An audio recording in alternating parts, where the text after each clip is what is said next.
나는 포세이돈 호크루즈의 최상층 스카이데크에 서 있었다. 밤바람이 내가 입은 블랙 맞춤 제작 버버리 트렌치 코트의 옷자락을 거칠게 휘날렸다. 나는 우아하게 손에 든 부르고뉴 와인잔을 흔들었다. 잔 속의 선홍색 액체는 마치 기억 속 어떤 색깔을 닮아 있었다. 발밑은 통짜 특수 강화유리였다. 짙푸른 바닷물 아래 거대한 백상아리 몇 마리가 유유히 헤엄치고 있었다. 그들은 이 바다의 진정한 군주였다. 그리고 그 상어 수조 바로 위, 한 남자가 굵은 쇠사슬에 묶여 허공에 매달려 있었다. 온몸은 피투성이었다. 바로 내 남편 박지훈이었다. 그는 공포에 질려 아래의 포식자들을 바라보며 흐윽 흐윽 하고 끊어질 듯한 숨을 내쉬었다.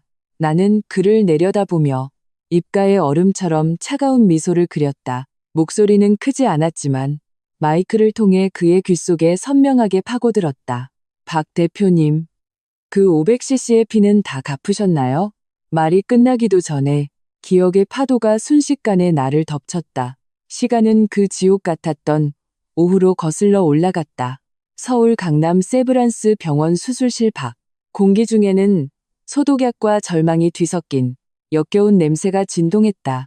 내 살배기 딸 사랑이, 나의 유일한 사랑이가 건장한 체격의 남자 간호사 2명에게 이동식 침대에 강제로 눕혀진 채 저 차가운 수술실 문으로 밀려 들어가고 있었다. 안 돼. 내 딸 놔줘요. 당신들 이럴 수 없어. 내 목은 이미 쉬어 있었다. 미친 사람처럼 달려들었지만 단단한 인간벽에 가로막혔다. 한서연, 이제 그만 좀 해. 박지훈, 한때 나를 설레게 했던 그 잘생긴 얼굴에는 지금은 혐오와 짜증만이 가득했다. 그는 병아리 한 마리를 잡듯 나를 거칠게 내팽개쳤다. 등이 차가운 벽에 세게 부딪히면서 오장육부가 뒤틀리는 듯했다. 모든 일의 발단은 3시간 전이었다. 그의 연약하기 짝이 없는 첫사랑, 최유라가 우리 집 거실에서 아무런 예고 없이 쓰러졌다. 병원으로 긴급 이송된 후 이미 박지훈에게 매수된 김 원장은 위조된 위독 통지서를 들고 비통한 표정으로 선언했다. 박 대표님, 최유라 씨가 급성 심부전입니다. 대량 수혈이 시급한데 하필 희귀한 RH, AB형, 일명 판다 혈액입니다. 우리 병원 혈액 재고가 바닥나서 전국을 뒤져도 맞는 혈액형을 찾을 수가 없습니다. 이 말은 한치의 오차도 없이 마치 잘 짜인 연극 대본 같았다. 그리고 나는 그 연극의 제물로 바쳐질 어리석은 조연이었다. 박지훈은 즉시 내 품에서 두려움에 떨고 있는 사랑이에게 시선을 돌렸다. 그의 눈빛에는 아버지로서의 자애로움은 단 한 조각도 없었다. 오직 차가운 계산적인 빛만이 번뜩였다. 그는 사랑이도 나와 같은 판다 혈액이라는 것을 알고 있었다. 제 피를 써. 그는 물건의 소유권을 결정하듯 간결하게 말했다. 안 돼. 나는 새끼를 빼앗길 위기에 처한 어미 사자처럼 사랑이를 등 뒤로 단단히 감쌌다. 두 눈을 붉게 물들이며 그를 쏘아보았다. 박지훈, 사랑이는 이제 겨우 4살이야. 아직 어린애라고. 한 번에 500cc나 피를 뽑으면 애 목숨이 위험해. 제 목숨? 박지훈은 비웃음을 터뜨렸다. 그 웃음소리에는 나에 대한 극도의 경멸이 담겨 있었다. 제 목숨이 어떻게 유라 목숨하고 비교가 돼? 한서연, 잊었어? 만약 그때 유라가 한순간 자비를 베풀지 않았다면 넌 나한테 시집와서 내 애를 낳을 자격조차 없었어. 그가 말하는 한순간의 자비란 3년 전 내가 그와 결혼할 때 최유라가 대인배인 척 우리를 위해 물러나 준 것을 의미했다. 하지만 그게 나와 내 남편이 함께 꾸민 한 편의 쇼였다는 것을 누가 알았을까? 목적은 나, 한씨 가문에 버려진 딸이 그에게 죽도록 충성하며 모든 것을 바치게 만들기 위함이었다. 오늘은 뽑아도 뽑고 안 뽑아도 뽑아야겠어. 박지훈이 최후 통첩을 날렸다. 그의 뒤에 있던 남자 간호사 2명이 굶주린 늑대처럼 즉시 달려들었다. 나는 필사적으로 저항했다. 손톱으로, 이빨로 온몸의 힘을 다해 핥히고 물고 때렸다. 하지만 결국 건장한 성인 남자 2명의 힘을 이기지 못했다. 사랑이는 내 품에서 산채로 빼앗겼다. 아이의 심장을 찢는 듯한 울음소리는 마치 불에 달군 칼날처럼 내 심장을 갈기갈기 찢어놓았다. 엄마, 엄마, 살려줘. 나 주사 맞기 싫어. 왕, 짝. 맑고 날카로운 소리와 함께 따귀가 내 뺨을 강타했다. 박지우는 온 힘을 다해 때렸다. 나는 완전히 정신을 잃었다. 귓가에서 윙윙거리는 소리가 났고 입안에는 순식간에 비릿한 피맛이 가득 찼다. 그는 내 머리채를 휘어잡고 내 얼굴을 체열실의 차가운 유리창에 내리눌렀다. 그 안의 광경을 억지로 보게 만들었다. 사랑이는 체열 의자에 꽁꽁 묶여 있었다.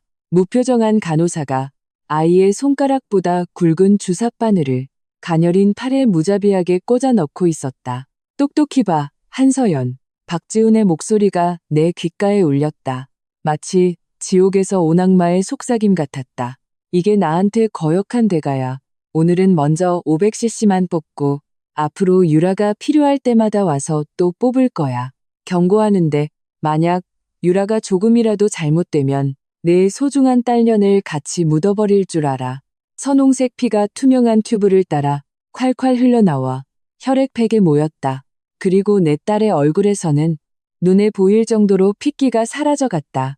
나는 아이가 격렬하게 몸부림치고 울부짖다가 점점 힘이 빠지고 마지막에는 작은 머리가 툭 기울어지며 완전히 의식을 잃는 것을 속수무책으로 지켜봐야 했다. 그 순간 내 세상도 함께 죽어버린 것 같았다. 끌고 가. 박지우는 쓰레기를 버리듯 나를 놓았다. 그는 뒤에 있던 김 집사에게 명령했다. 이 미친 여자를 지하 창고에 가둬. 사흘 동안 물도 음식도 주지 마. 언제 자기가 뭘 잘못했는지 깨닫게 되면 그때 풀어줘. 나는 영혼 없는 목각인형처럼 2명의 경호원에게 질질 끌려갔다. 어두운 지하 창고로 끌려 들어가기 전 나는 마지막으로 뒤를 돌아보았다. 박지훈은 애끓는 표정으로 최유라의 병실 밖을 지키고 있었다. 그리고 방금 전까지 목숨이 위태롭다던 최유라는 병실 유리를 통해 나에게 승리자만이 지을 수 있는 악독하고 더위만만한 미소를 보이고 있었다. 결국 이 모든 것은 처음부터 끝까지 나를 위해 치밀하게 설계된 함정이었다. 내 딸의 목숨을 이용해 그의 연인을 위한 길을 닦는 피비린내 나는 사기극이었다. 쾅! 하는 굉음과 함께 육중한 철문이 내 등 뒤에서 닫혔다. 세상은 순식간에 끈적하고 손가락 하나 보이지 않는 칠흑 같은 어둠에 잠겼다. 나는 거칠게 차갑고 축축한 시멘트 바닥에 내던져졌다. 이마가 단단한 바닥에 부딪혀 따뜻한 액체가 뺨을 타고 흘러내렸다. 하지만 아픔을 느끼지 못했다. 영혼 깊은 곳에서부터 비롯된 더 깊은 한기가 나를 한 뼘 한 뼘 얼려가고 있었다. 지하 창고는 짙은 곰팡내와 먼지 냄새로 가득했다. 이곳은 박씨 집안의 가장 추한 구석으로 버려진 잡동산 위로 가득 차 있었다. 마치 쓰고 버려진 도구인 나처럼 나는 위층에서 들려오는 소리를 똑똑히 들을 수 있었다. 그것은 박지훈이 기쁨을 억누르며 애써 초조한 척하는 발소리였고 최유라가 하늘이 무너질 듯한 억울함을 당한 것처럼 가녀리게 흐느끼는 소리였다. 심지어 문병 온 손님들의 위선적인 안부와 위로의 말까지 들려왔다. 지훈아, 너무 걱정 마. 유라 씨는 하늘이 도울 거야. 그래, 사랑이가 있어서 다행이지. 아니었으면 이번에 정말 큰일 날 뻔했어. 한서연 씨도 참, 이런 때에 아직도 사모님 행세나 하고 너무 철이 없어. 한 글자 한 글자가 쇠모처럼 내 고막을 뚫고 심장에 박혔다. 그들은 최유라의 기적적인 회생을 축하하면서 생사가 불분명한 내 딸에 대해서는 단 한마디도 언급하지 않았다. 이 집에서 나 한서연과 내 딸 박사랑은 그들의 행복한 삶을 위한 발판에 불과했다. 언제든 꺼내 쓸 수 있는 이동식 혈액은행. 나는 구석에 웅크렸다. 추위와 분노로 몸이 격렬하게 떨렸다. 기억의 파편들이 날카로운 유리 조각처럼 머릿속에서 미친 듯이 휘몰아쳤다. 3년 전 박지훈의 회사가 부도 직전에 몰렸을 때가 생각났다. 그는 내 앞에서 만취한 채 붉어진 눈으로 내게 말했다. 서연아, 나랑 결혼해 줄래? 내가 너한테 부족한 거 알아. 하지만 내 평생을 바쳐 너를 사랑하고 지켜줄게. 너와 우리 아이에게 안정된 가정을 만들어줄게. 그때 나는 막 집안의 권력 다툼으로 인해 할아버지의 명에 따라 수련을 명목으로 서울에서 쫓겨나 있었다. 나는 피비린내, 나는 암투와 끝없는 권모술수의 염증을 느끼고 있었다. 그저 평범한 남자를 만나 가장 보통의 삶을 살고 싶었다. 박지훈의 등장은 마치 한 줄기 빛처럼 내 잿빛 세상에 들어왔다. 나는 그의 말을 믿었다. 이 남자의 눈에 담긴 진심과 몰락 속에서도 잃지 않은 자존심을 믿었다. 그를 위해 나는 스스로 날개를 꺾었다. 나의 진짜 신분을 봉인하고 집안 배경 외에는 아무것도 없는 몰락한 재벌가의 딸 역할을 기꺼이 맡았다. 내가 유일하게 동원할 수 있었던 개인 자금을 동원해 그에게 투자하고 장애물을 치워주고 그의 회사가 서울의 신흥 강자로 떠오르도록 도왔다. 나는 내 헌신이 그의 진심을 얻을 수 있을 거라 생각했다. 내가 충분히 인내하고 충분히 양보하면 이 어렵게 얻은 평범함을 지킬 수 있을 거라 믿었다. 하지만 내가 얻은 것은 무엇이었나? 최유라가 당당하게 우리 집에 들어오는 것을, 임신한 나를 두고 밤새 외박하는 것을, 사랑이가 태어난 후에는 더욱 심해진 그의 냉대와 트집을 얻었다. 그는 내가 꾸밀 줄 모른다고 비난하기 시작했고, 내게서 커리어 우먼의 매력이 없다고 혐오했으며, 내가 그저 아이와 주방을 맴도는 아줌마일 뿐이라고 경멸했다. 나는 모든 서러움을 속으로 삼켰다. 사랑이를 위해서라면 모든 것이 가치 있다고 스스로를 위로했다. 오늘까지 그가 다른 여자를 위해 우리 딸을 직접 죽음의 문턱으로 밀어넣기 전까지 나는 비로소 깨달았다. 내가 틀렸다. 아주 크게 틀렸다. 길들여지지도 않은 배은망덕한 짐승에게 무슨 감정을 논하고 무슨 헌신을 이야기한단 말인가. 그건 위대한 것이 아니라 어리석은 짓이었다. 극심한 통증이 복부에서부터 밀려왔다. 굶주림과 추위가 내 마지막 남은 힘을 갉아먹고 있었다. 하지만 쓰러질 수 없었다. 사랑이가 나를 기다리고 있었다. 나는 반드시 아이를 구해야 했다. 나는 온 힘을 다해 떨리는 손으로 속옷 안감에서 기름 종이로 겹겹이 싼 작은 물건 하나를 더듬어 꺼냈다. 그것은 내가 박지훈과 결혼하던 날 직접 꿰매 넣은 것이었다. 나는 평생 이 물건을 사용하지 않겠다고 맹세했었다. 겹겹의 기름 종이를 풀자 차갑고 손에 닿는 순간 온기가 느껴지는 금속 휘장이 조용히 내 손바닥 위에 놓여 있었다. 휘장은 정체 모를 검은 금속으로 만들어졌으며 그 위에는 파도 위를 웅크린 살아 움직이는 듯한 핏빛 황룡이 조각되어 있었다.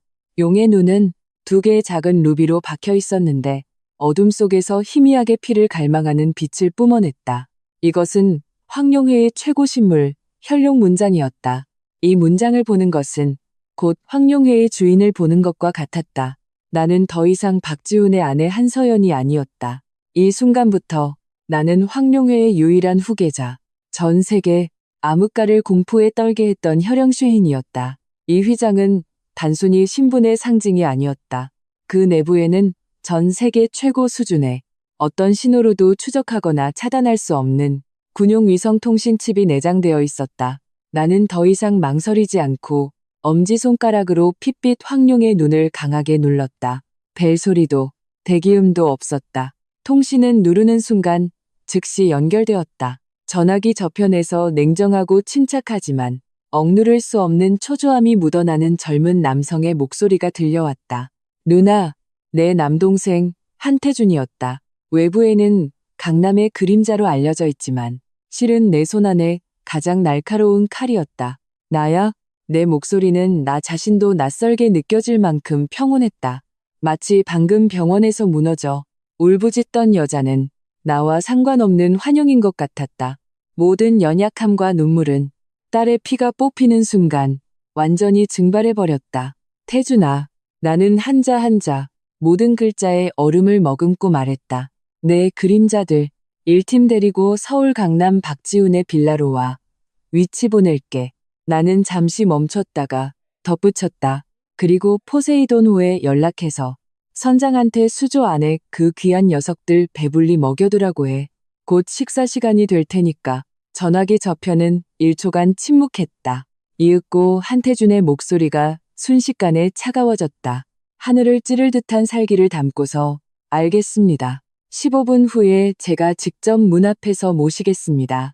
길을 막는 자는 죽음뿐입니다.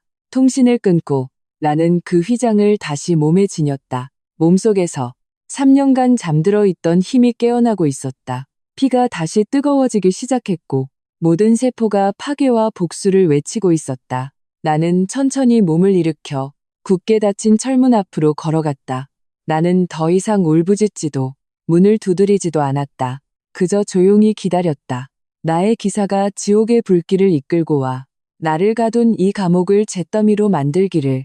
박지훈, 최유라, 너희의 제삿날이 왔다. 사흘, 72시간, 끝없는 어둠, 굶주림, 그리고 추위 속에서 내 감각은 극도로 예민해졌다. 나는 위층에서 들려오는 모든 사람의 발소리를 명확히 구분할 수 있었고 공기의 미세한 흐름만으로 시간의 흐름을 판단할 수 있었다. 사흘째 저녁, 위층이 갑자기 시끄러워졌다. 샴페인 터지는 경쾌한 소리, 남녀 손님들의 희희낙낙하는 소리, 그리고 역겨운 음악 소리가 두꺼운 바닥을 뚫고 내 귀에 파고들었다. 그들은 축하 파티를 열고 있었다. 최유라의 퇴원을 축하하고 박지훈의 회사가 중요한 해외 투자를 유치한 것을 축하하는 파티였다. 내 남편은 의기양양하게 내 딸의 피로 얻은 명예와 미인을 즐기고 있었다. 연회 분위기가 최고조에 달했을 때 계단 쪽에서 다급한 발소리가 들려왔다. 비틀거리며 거의 굴러 들어오다시피 거실로 뛰어들었다. 사장님, 큰일 났습니다. 김 집사의 목소리였다. 그의 목소리에는 극도의 공포가 서려 있었다. 마치 귀신이라도 본 듯했다. 지하 창고 문이 열렸습니다. 안에 아무도 없습니다. 거실의 음악과 소음이 일순간 차섰다. 나는 박지훈이 흥을 깼다는 불쾌한 표정을 지을 것을 상상할 수 있었다. 그는 아마 미간을 찌푸리며 가볍게 질책했을 것이다. 도망쳤다고? 사흘 굶은 여자가 어디까지 도망가겠어? 사람 풀어 찾아. 여기서 분위기 망치지 말고. 예상대로 위층에서 그의 오만하고 차가운 목소리가 들려왔다. 미친 여자 하나 가지고 호들갑 떨기는. 그 사생아 녀석 병원에서 데려와. 유라가 오늘 기분이 좋아서 얼굴 좀 보고 싶다더라. 그의 말이 채 끝나기도 전에 김 집사의 울음 섞인 더욱 공포에 질린 목소리가 울려 퍼졌다. 사모. 아니 아가씨가 병원에 없습니다. 뭐라고? 박지훈의 목소리에 드디어 변화가 생겼다. 오늘 아침, 아니 1시간 전에 검은 양복을 입은 사람들이 불도저를 몰고 와서 강남 세브란스 병원 정문을 부숴버렸습니다. 김 집사의 목소리는 형편없이 떨렸다. 김 원장님은 두 다리가 부러져서 폐허 속에 버려졌습니다. 아가씨는 젊은 남자 한 명이 데려갔습니다. 그들 모두 그를 강남의 그림자라고 불렀습니다. 한태준이라고. 쾅! 귀를 찢는 듯한 굉음이 위층의 모든 대화를 끊었다. 그것은 충돌음이 아니었다. 마치 고성능 폭약이 터지는 소리 같았다. 빌라 전체가 그 소리에 격렬하게 흔들렸다.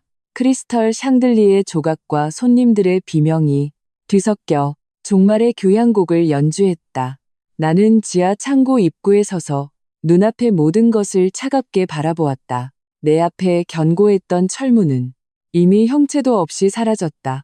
그 자리에는 가장자리가 새까맣게 탄 거대한 구멍만이 남아있었다. 자욱한 연기 속에서 소나무처럼 늠름한 그림자 하나가 천천히 내게 걸어왔다. 그는 잘 재단된 검은색 트렌치 코트를 입고 있었고 걸음은 침착했으며 눈빛은 칼날처럼 날카로웠다. 바로 내 동생 한태준이었다. 누나.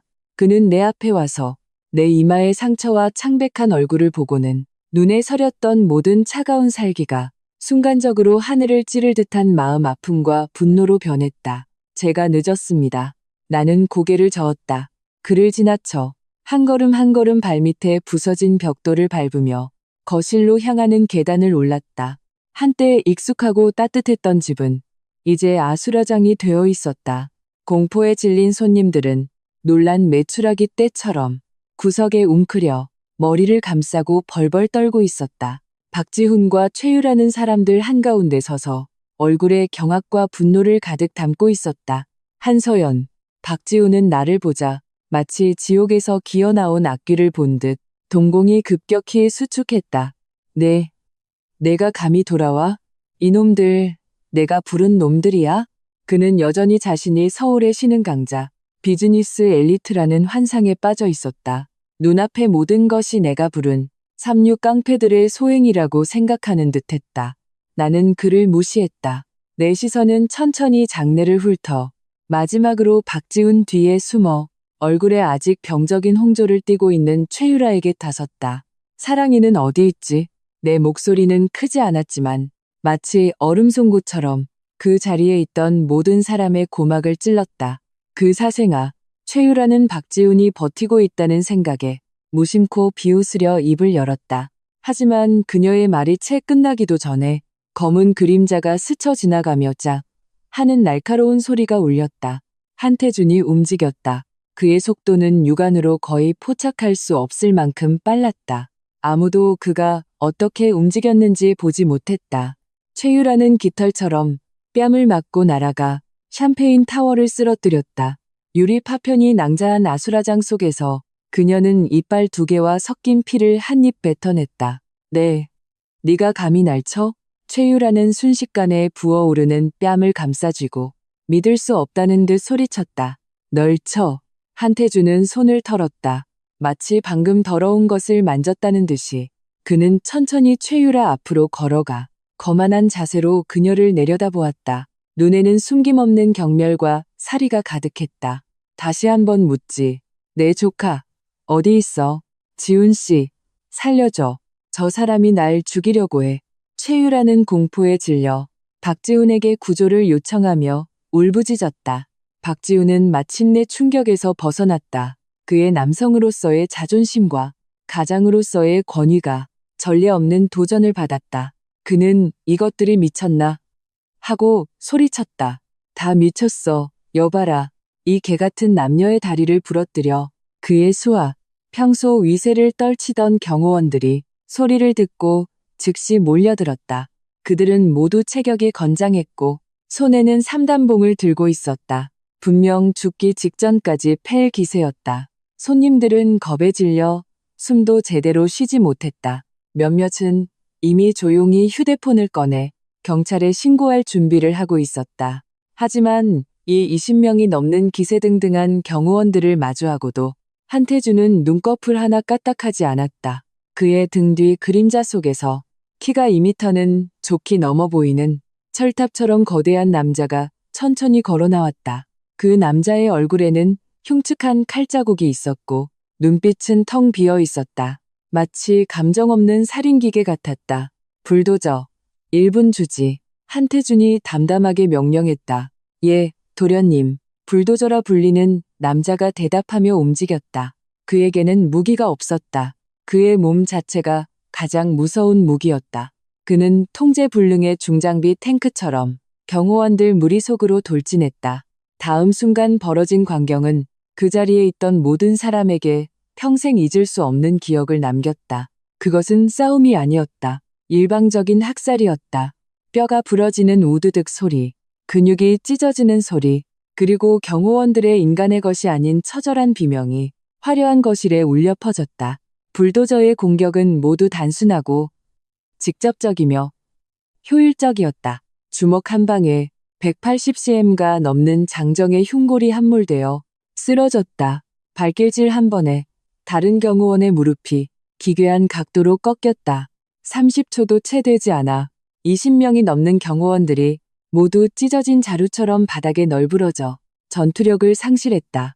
거실 전체는 죽음과 같은 정적에 휩싸였다. 오직 불도저의 거친 숨소리와 그의 발밑에 깔린 패배자들의 고통스러운 신음만이 들렸다. 박지훈의 얼굴은 분노에서 경악으로 마지막에는 잿빛으로 변했다. 그는 마침내 깨달았다. 눈앞의 이들은 결코 자신이 감당할 수 있는 존재가 아니라는 것을. 나는 천천히 그의 앞으로 걸어갔다. 공포로 일그러진 그의 얼굴을 보며 웃었다. 박지훈, 게임은 시작됐어. 나는 그의 귓가에 다가가 우리 둘만 들을 수 있는 목소리로 나지막이 속삭였다. 이제 내 차례야. 내가 손을 들자. 한태주는 즉시 허리에서 소음기가 달린 검은색 권총을 뽑아 내 손에 건넸다. 그 차갑고 죽음의 무게가 느껴지는 감촉이 너무나도 익숙했다. 나는 팔을 들어 검고 텅 빈 총구를 박지훈의 미간에 겨눴다. 내가 말했지. 넌 빌면서 죽게 될 거라고. 검고 텅 빈 총구는 마치 심연을 응시하는 눈처럼 박지훈의 미간을 단단히 고정했다. 그 차가운 금속의 질감에서 뿜어져 나오는 죽음의 기운은 거실의 온도를 몇 도는 떨어뜨리는 듯했다. 손님들의 얼굴에 서렸던 경악은 이미 극도의 공포로 완전히 대체되었다. 그들은 마치 보이지 않는 손에 목이 졸린 닭처럼 숨소리조차 조심스러워했다. 조금이라도 소리를 내면 다음 목표가 될까 두려워했다. 박지훈의 동공은 순간적으로 바늘끝처럼 작아졌다. 그는 자신의 미간에 닿아 있는 것이 장난감 모델이 아니라 언제든 자신의 목숨을 앗아갈 수 있는 진짜 총이라는 것을 선명하게 느낄 수 있었다. 초기의 분노와 도발당한 굴욕감은 절대적인 죽음의 위협 앞에서 산산조각 났다. 오직 뼛속까지 스며드는 공포만이 남았다. 한서연. 너, 진정해. 그의 목소리는 건조하고 쉬어 있었으며 자신도 모르는 떨림이 섞여 있었다. 너 이러면 안 돼. 살인은 불법이야. 불법. 나는 이 단어를 나지막이 되뇌었다. 입가의 미소가 더욱 조롱적으로 변했다. 나는 한때 나를 매료시켰지만 이제는 역겨움만 느끼게 하는 그의 얼굴을 보며 문득 우스워졌다. 그는 이 상황에서도 자신이 아는 세속적인 규칙으로 나를 챈자매려 하고 있었다.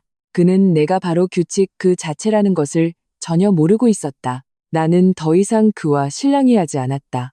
행동은 언제나 어리석은 환상을 깨뜨리는 가장 효과적인 수단이다. 내 손목이 살짝 움직였다.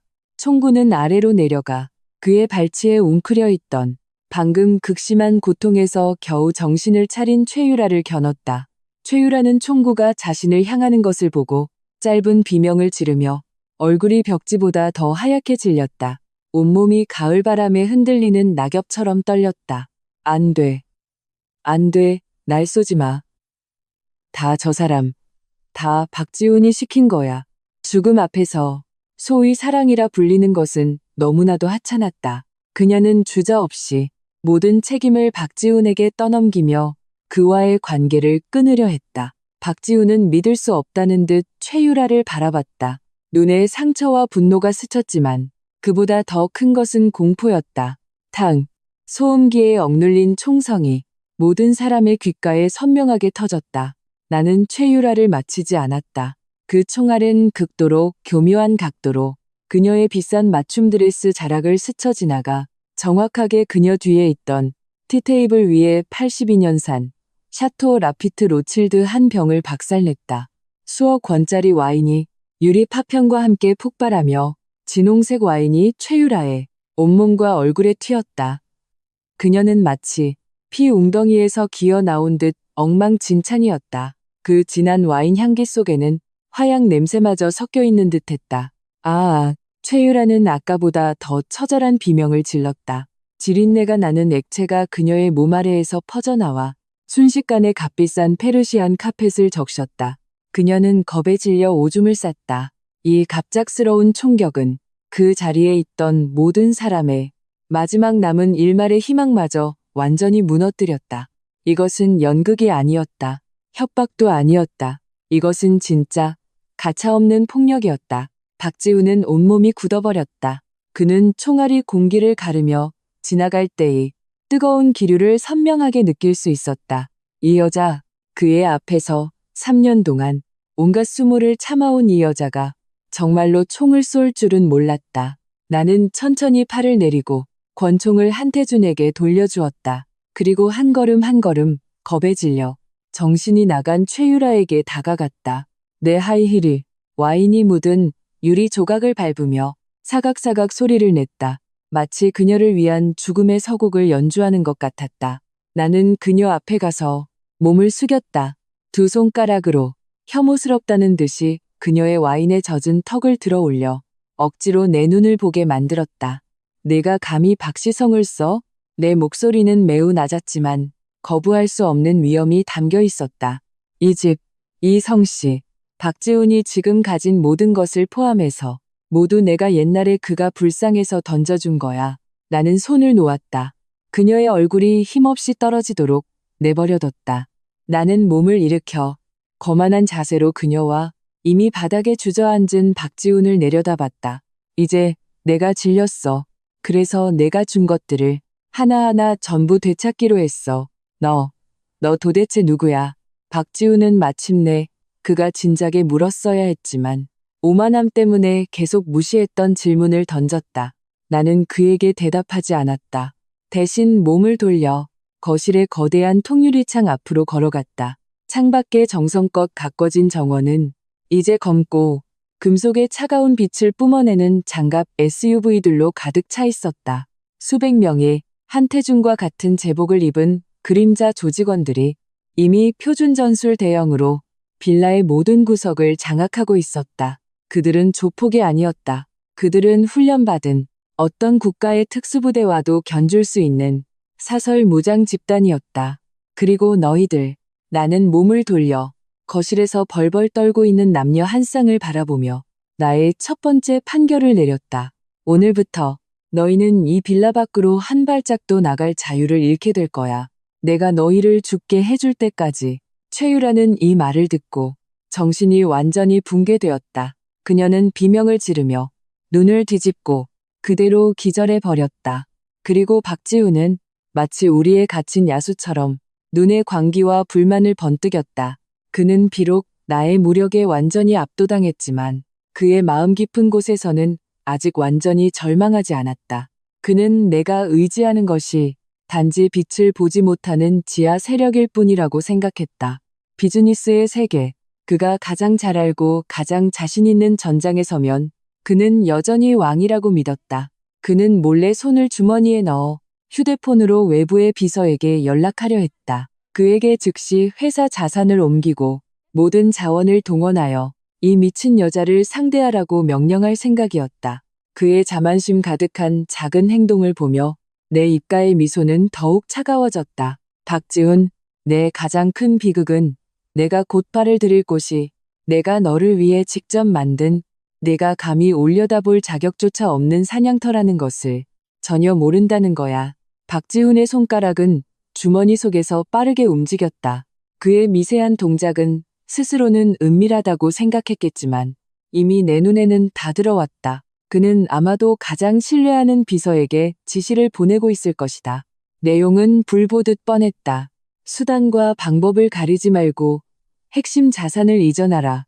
모든 언론사를 동원해 나에 대한 여론 공격을 준비하라. 모든 인맥을 동원해 이 여자의 배경을 조사하라. 그는 아직도 발버둥 치고 있었다. 자신이 아는 그 우스꽝스러운 비즈니스 논리로 나에게 맞서려 하고 있었다. 그는 햇빛 아래 자본의 세계에서는 자신, 박지훈이야말로 판을 짜는 왕이라고 굳게 믿었다.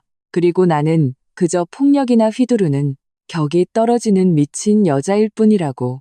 나는 그를 막지 않았다. 나는 심지어 여유롭게 주인 자리에 가죽 소파에 앉아 다리를 꼬고 마치 사냥감의 마지막 발악을 감상하는 듯한 눈빛으로 흥미롭게 그를 바라봤다. 한태준이 내 뒤로 와 따뜻한 물 한 잔을 따라주며 낮은 목소리로 물었다. 누나, 신호 차단할까요? 나는 고개를 저었다. 물잔을 받아 살짝 입김을 불며 담담하게 말했다. 아니, 그냥 둬. 전화하게 해. 연락하게 해. 나는 그가 직접 자신의 첫 번째 도미노를 쓰러뜨리게 하고 싶어. 죽더라도 똑똑히 알고 죽어야지. 박지훈은 마침내 메시지 작성을 마치고 전송 버튼을 눌렀다. 그는 고개를 들어 나의 여유로운 모습을 보고 눈에 의기양양한 냉소를 띄었다. 그는 자신의 반격이 이미 시작되었다고 생각했다. 승리의 여신이 이 메시지 하나로 다시 자신에게 기울 것이라고 믿었다. 하지만 1초, 2초, 3초 예상했던 비서의 답장은 오지 않았다. 대신 그의 휴대폰이 거의 미친 듯한 빈도로 격렬하게 진동하고 울리기 시작했다.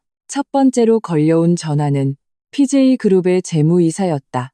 평소 침착하기로 유명한 중년 남자였지만 지금 그의 목소리는 마치 귀신이라도 본 듯했다. 대표님, 큰일 났습니다. 우리 회사 주가가 폭락했습니다. 방금 1분 사이에 추적 불가능한 거대 자본이 파멸적인 방식으로 우리 주식을 공매도했습니다. 지금 이미 하한가로 서킷 브레이커가 발동됐습니다. 뭐라고? 박지훈의 얼굴이 순간 하얗게 질렸다. 그가 이 정보를 소화하기도 전에 두 번째 전화가 잇따라 걸려왔다. 해외 사업부장이었다. 목소리에는 울음이 섞여 있었다. 대표님, 큰일 났습니다. 우리가 유럽과 북미로 보낸 모든 화물선이 전부 현지 항구에 억류됐습니다. 상대방은 딱 한마디만 전해왔습니다.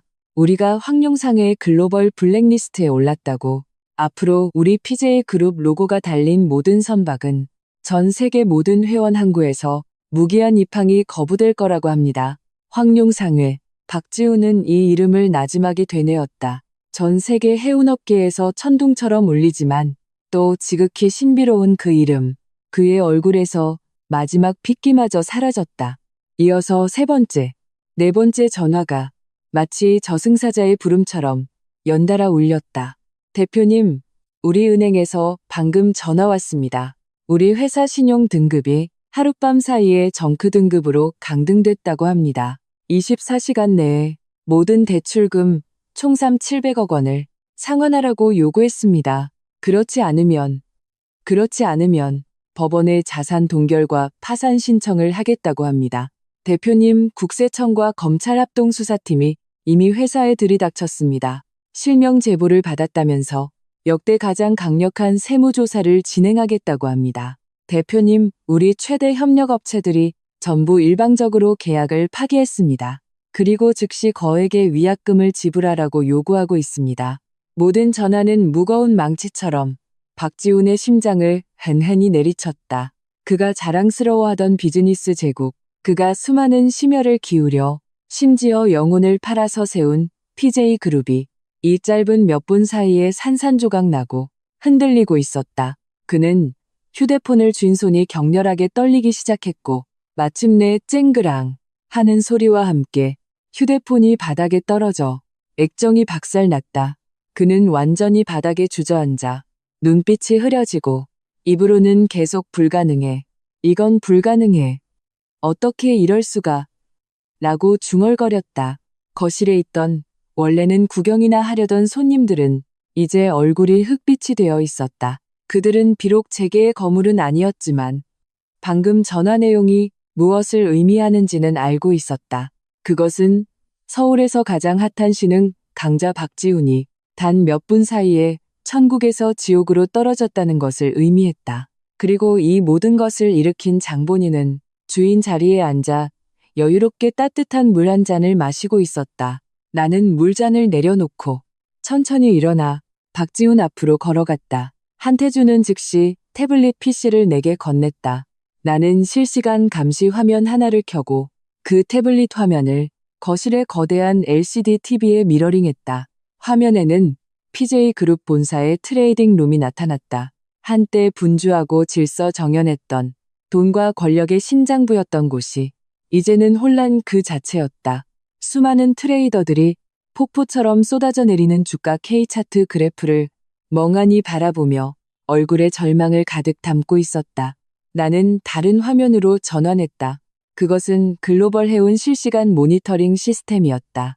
화면 위 PJ그룹 소속의 모든 화물선 아이콘이 눈에 거슬리는 붉은색으로 변해 각 주요 항구에 조용히 멈춰서 꼼짝도 하지 못하고 있었다.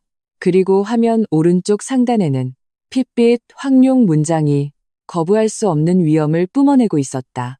이제 알겠어?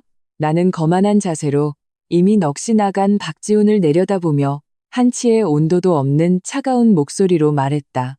네가 자랑스러워하던 비즈니스 제국, 네가 자부하던 자본의 전쟁터에서 내 눈에는 어린애 손에 든 모래성만도 못해.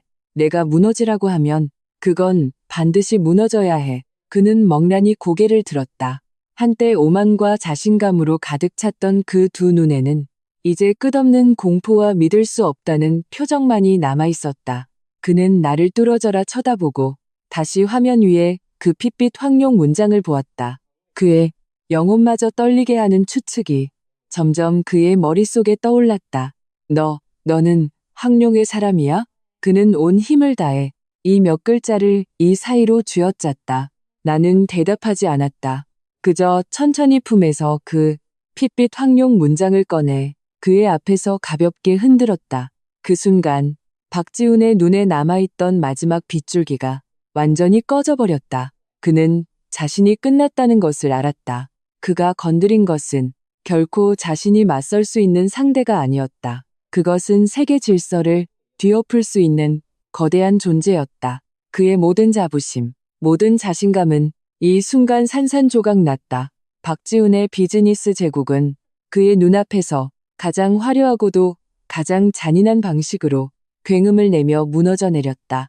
그는 영혼이 뽑힌 석상처럼 바닥에 무릎 꿇고 앉아 두 눈은 초점을 잃고 완전히 저항 의지를 상실했다. 그의 옆에 있던 최유라는 짧은 기절에서 깨어나 눈앞의 광경을 보고 또 황룡회라는 두 글자를 듣고는 다시 한번 비명을 지르며 엉금엉금 기어서 가장 먼 구석으로 숨어 박지훈과 선을 그으려 했다. 한때 달콤했던 사랑의 동맹은 재앙 앞에서 순식간에 남남이 되었다. 거실의 분위기는 극도로 무거워졌다. 한태준이 내 곁으로 와 바닥에 쓰러진 박지훈을 차가운 눈빛으로 바라보며 물었다. 누나, 어떻게 처리할까요? 지금 바로 없앨까요? 아니면 나는 손을 들어 그를 제지했다. 그냥 죽이는 건 너무 편하게 해주는 거야. 내 시선은 절망에 찬 박지훈의 얼굴을 스쳤지만 마음속에는 한치의 통쾌함도 없이 오직 얼음 같은 무관심만이 있었다. 내가 원하는 것은 그의 단순한 죽음이 아니었다. 그가 죽음보다 더 고통스러운 맛을 보게 하는 것이었다. 나는 그가 자신의 모든 것을 하나씩 빼앗기는 것을 직접 보게 하고 그가 믿었던 모든 사람이 그를 배신하는 것을 보게 해서 그가 아무것도 가진 것 없는 모두에게 버림받은 외로운 영혼이 될 때까지 지켜볼 것이다. 나는 몸을 일으켜 빌라 문 앞으로 걸어가 한태준에게 모두가 예상치 못한 명령을 내렸다. 빌라 외곽의 모든 인원을 철수시켜. 한태준은 잠시 놀랐지만 의문을 제기하지 않고 즉시 이어피스를 통해 지시를 내렸다. 곧 창밖에 강철 홍수 같았던 장갑차와 무장 인원들이 소리 없이 철수했다. 마치 처음부터 없었던 것처럼 나는 몸을 돌려 바닥에 주저앉은 박지훈에게 마지막 말을 남겼다. 지금부터 넌 자유야. 발톱과 재산을 모두 잃은 내가 이 진흙탕 속에서 얼마나 더 발버둥 칠 수 있는지 내가 한번 지켜보지. 말을 마치고 나는 한태준과 불도저를 데리고 몸을 돌려 떠났다. 오직 아수라장이 된 현장과 죽음 같은 정적에 빠진 두 남녀만을 남겨두고 나의 갑작스러운 퇴장은 마치 고요한 연못에 돌을 던진 것 같았다. 이미 절망에 빠졌던 박지훈의 마음속에 다시금 미세한 파문이 일었다. 그는 나의 행동을 이해할 수 없었다. 그가 보기에 내가 보여준 압도적인 힘이라면 그를 죽이는 것은 개미 한 마리를 밟는 것보다 쉬웠다. 그런데 나는 왜 그를 그냥 놔두었을까? 옛 정 때문일까? 아니면 내가 동원한 힘에 어떤 제약이 있어 지속할 수 없기 때문일까? 궁지에 몰린 사람은 어떤 것이든 구명줄처럼 보이는 것을 붙잡게 마련이다. 박지훈의 이미 죽어버린 마음은 다시금 뒤틀리고 광기 어린 희망의 불꽃을 피워 올렸다. 그는 내가 분명 허장성세일 것이라고 생각했다. 그 소위 황룡회라는 것은 아마도 허풍뿐인 껍데기일지도 모른다고. 혹은 내가 그저 그 조직의 일개졸개에 불과해서 그런 파멸적인 힘을 계속해서 사용할 수 없는 것이라고. 그는 필사적으로 역전의 기회를 찾기 시작했다. 회사는 사라졌고 인맥도 흩어졌다. 그가 지금 유일하게 기댈 수 있는 것은 오래전 그가 창업 초기 익명으로 거액을 투자해 주었던 신비로운 인물뿐이었다. 그는 그 사람의 코드네임이 K 선생이라는 것만 알았다. 수년 동안 K 선생은 모습을 드러낸 적도 어떤 대가를 요구한 적도 없었다. 마치 전설 속에나 존재하는 비즈니스 엔젤처럼 이것은 박지훈이 가장 깊숙이 숨겨온 비밀이자 그의 마지막 카드였다. 그는 떨리는 손으로 오래도록 봉인해 두었던 암호화된 번호로 전화를 걸었다. 그리고 바로 그 시각 서울 스카이타워의 한 펜트하우스에서 나는 여유롭게 홍차를 마시고 있었다. 내 앞 테이블 위에 검은색 위성 전화기 화면이 켜지며 바로 박지훈이건 번호가 표시되었다. 나는 받지 않았다. 그저 곁에 있는 늙은 집사, 김 집사에게 수신 버튼을 누르고 음성 변조기를 켜라고 눈짓했다. 김 집사가 바로 박지훈이 애타게 찾던 K 선생이었다. 과거에 바로 내가 지시하여 그가 K 선생의 이름으로 당시에는 가난한 청년이었던 박지훈을 후원하게 했다. 나는 내 미래의 평범한 삶을 위해 직접 튼튼한 버팀목을 만들고자 했다. 하지만 내가 직접 키운 것이 주인을 물어뜯는 독사일 줄은 몰랐다. 전화기 저편에서 박지훈의 아첨과 극도의 불안함이 섞인 목소리가 들려왔다.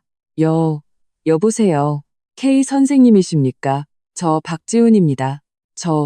저에게 문제가 생겼습니다. 김 집사는 내가 미리 지시한 대로 낮고 쉰 목소리로 응답했다. 알고 있네. 자네 일은 들었어. K 선생의 응답을 듣자 박지훈은 구명줄이라도 잡은 듯 즉시 과장되게 울부짖기 시작했다. 자신을 악독한 전처와 조직폭력배에게 박해받는 무고한 피해자로 둔갑시켰다. K 선생님, 저는 이제 아무것도 없습니다. 오직 선생님만이 저를 도우실 수 있습니다. 다시 한번 자금을 지원해 주신다면 제가 반드시 재개할 것을 약속드립니다. 그때가 되면 회사 지분의 절반을 선생님께 드리겠습니다. 김 집사는 잠시 침묵했다. 생각하는 듯 했다. 이 잠깐의 침묵이 박지훈의 심장을 조마조마하게 만들었다. 자금은 줄 수 있네. 그리고 자네를 괴롭히는 그 여자 배우 세력 해결해 줄 수 있지. 김 집사가 천천히 말했다. 박지훈은 환희에 차소리쳤다. 정말이십니까? K 선생님. 이 은혜는 하지만 조건이 하나 있네. 김 집사가 그의 말을 끊었다. 말씀하십시오. 하나가 아니라 100개라도 다 따르겠습니다. 김 집사의 말투는 의미심장해졌다. 자네의 그 연인 최유라 양이 또 자네 아이를 임신했다고 들었네만. 박지훈은 잠시 멈칫했다가 곧 환희에 찼다. 최유라는 회복한 후 정말로 다시 임신했다고 그에게 말했다. 이것은 그가 절망에 빠졌을 때 유일한 위안이었는데 마사카 역전의 열쇠가 될 줄은 몰랐다. 그는 서둘러 말했다. 네, 맞습니다. 유라가 제 아들을 또 가졌습니다. K 선생님, 걱정 마십시오. 제가 재개하면 반드시 그 아이가 선생님을 대부로 모시게 하겠습니다. 대부는 필요 없네. 김 집사의 말투에는 장난기가 섞여 있었다. 나는 자네 체면을 봐서가 아니라 자네 아들의 재능을 보고 그러는 거네.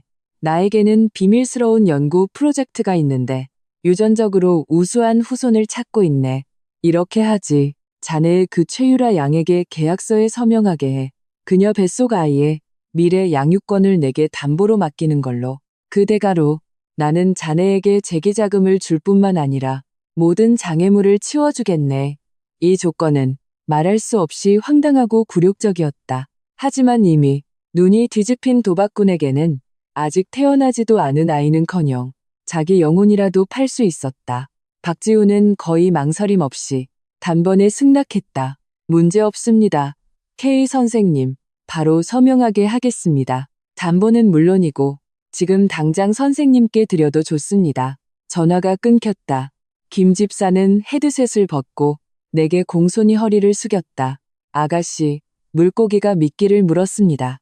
나는 찻잔을 내려놓고 창가로 걸어가 이 도시의 불빛을 내려다보았다. 박지훈, 이것이 네가 절망 속에서 찾은 희망이라고 생각하나? 아니, 이것은 내가 너를 위해 정성껏 준비한 인간성 지옥으로 가는 첫 번째 계단일 뿐이야. 나는 내가 허황된 희망을 위해 네가 소위 사랑하는 사람과 핏줄을 파는 계약서에 직접 서명하게 만들 거야. 내 인간성이 이익 앞에서 완전히 갈기갈기 찢어지도록. 박지훈은 K 선생의 약속을 받은 후 완전히 생기를 되찾았다. 그는 이전의 좌절감을 떨쳐버리고 눈에는 다시 야망이라는 불꽃이 타올랐다. 그가 보기에 한서연은 그저 배우 세력을 믿고 날뛰는 멍청한 여자일 뿐이었다. K 선생이 나서기만 하면 간단히 그녀를 짓밟을 수 있을 것이었다. 그리고 박지훈은 곧 잃어버린 모든 것을 되찾고 심지어 이전보다 더 높은 곳에 서게 될 것이었다. 그는 즉시 최유라를 찾아가 K 선생의 조건을 모두 털어놓았다. 그는 항상 자신에게 순종하고 자신을 깊이 사랑했던 최유라가 그들의 미래를 위해 주저없이 동의할 것이라고 생각했다. 하지만 최유라의 반응은 그의 예상을 크게 벗어났다. 뭐라고? 우리 아이를 담보로 잡히라고? 최유라의 얼굴이 순간 창백해졌고 눈에는 감출 수 없는 당혹감이 드러났다. 지훈 씨, 미쳤어? 그 애는 우리 핏줄이야. 유라야, 진정해. 이건 그냥 임시방편이야. 박지훈은 그녀의 어깨를 붙잡고 다급하게 설명했다. 이건 그냥 계약서, 형식일 뿐이야. K 선생이 어떤 분인데 정말로 우리 아이를 데려가겠어? 그분은 그냥 내 결심을 시험해 보려는 거야. 우리가 재계하고 나면 이 계약서는 언제든지 무효로 할 수 있어. 이게 우리가 일어설 수 있는 유일한 기회라고. 최유라의 몸이 미세하게 떨렸다. 그녀는 입술을 꽉 깨물고 아무 말도 하지 않았다. 박지훈은 그녀의 망설이는 모습을 보고 마음속에서 짜증이 솟구쳤다. 그는 최유라가 여자로서의 정에 얽매여 안목이 좁다고 생각했다. 그는 목소리에 힘을 주어 위협적인 어조로 말했다. 유라야, 도대체 뭘 망설이는 거야? 설마 내가 평생 재기하지 못하는 꼴을 보고 싶은 거야? 아니면 내 뱃속에 그 아이한테 무슨 문제라도 있어? 그의 마지막 말은 그저 급한 마음에 내뱉은 말이었지만 마치 번개처럼 최유라의 가장 약한 신경을 정확하게 가격했다. 무슨 소리야? 최유라는 꼬리를 밟힌 고양이처럼 소리쳤다. 내가 무슨 문제가 있다는 거야? 박지훈, 내가 어떻게 나를 의심할 수 있어? 내가 널 위해 얼마나 많은 것을 바쳤는데 넌 나한테 이렇게 대하는 거야? 그녀는 떼를 쓰며 눈물을 비오듯 쏟아냈다. 눈물과 비난으로 상황을 무마하려 했다. 만약 예전이었다면 박지훈은 그녀의 이런 모습을 보고 마음이 아파 그녀를 품에 안고 온갖 말로 위로했을 것이다. 하지만 파산과 배신을 겪은 지금 그의 마음은 이미 단단하고 의심으로 가득 차 있었다. 최유라의 반응이 격렬할수록 그의 마음속 의심의 구름은 오히려 더욱 짙어져 갔다. 다음 날 약속대로 박지훈은 마지못해 따라 나선 최유라를 데리고 K 선생이 지정한 계약 장소 서울 근교의 한 사유지로 갔다. 사유지는 경비가 삼엄했고 곳곳에서 절제된 호화로움이 묻어났다. 박지훈은 이 강력한 기운에 압도되어 K 선생의 실력이 헤아릴 수 없을 정도로 깊다고 더욱 믿게 되었다. 그들은 빛이 어두운 응접실로 안내되었다. 몸이 구부정한 한 노인이 그들에게 등을 보인 채 거대한 통유리창 앞에 앉아 있었다.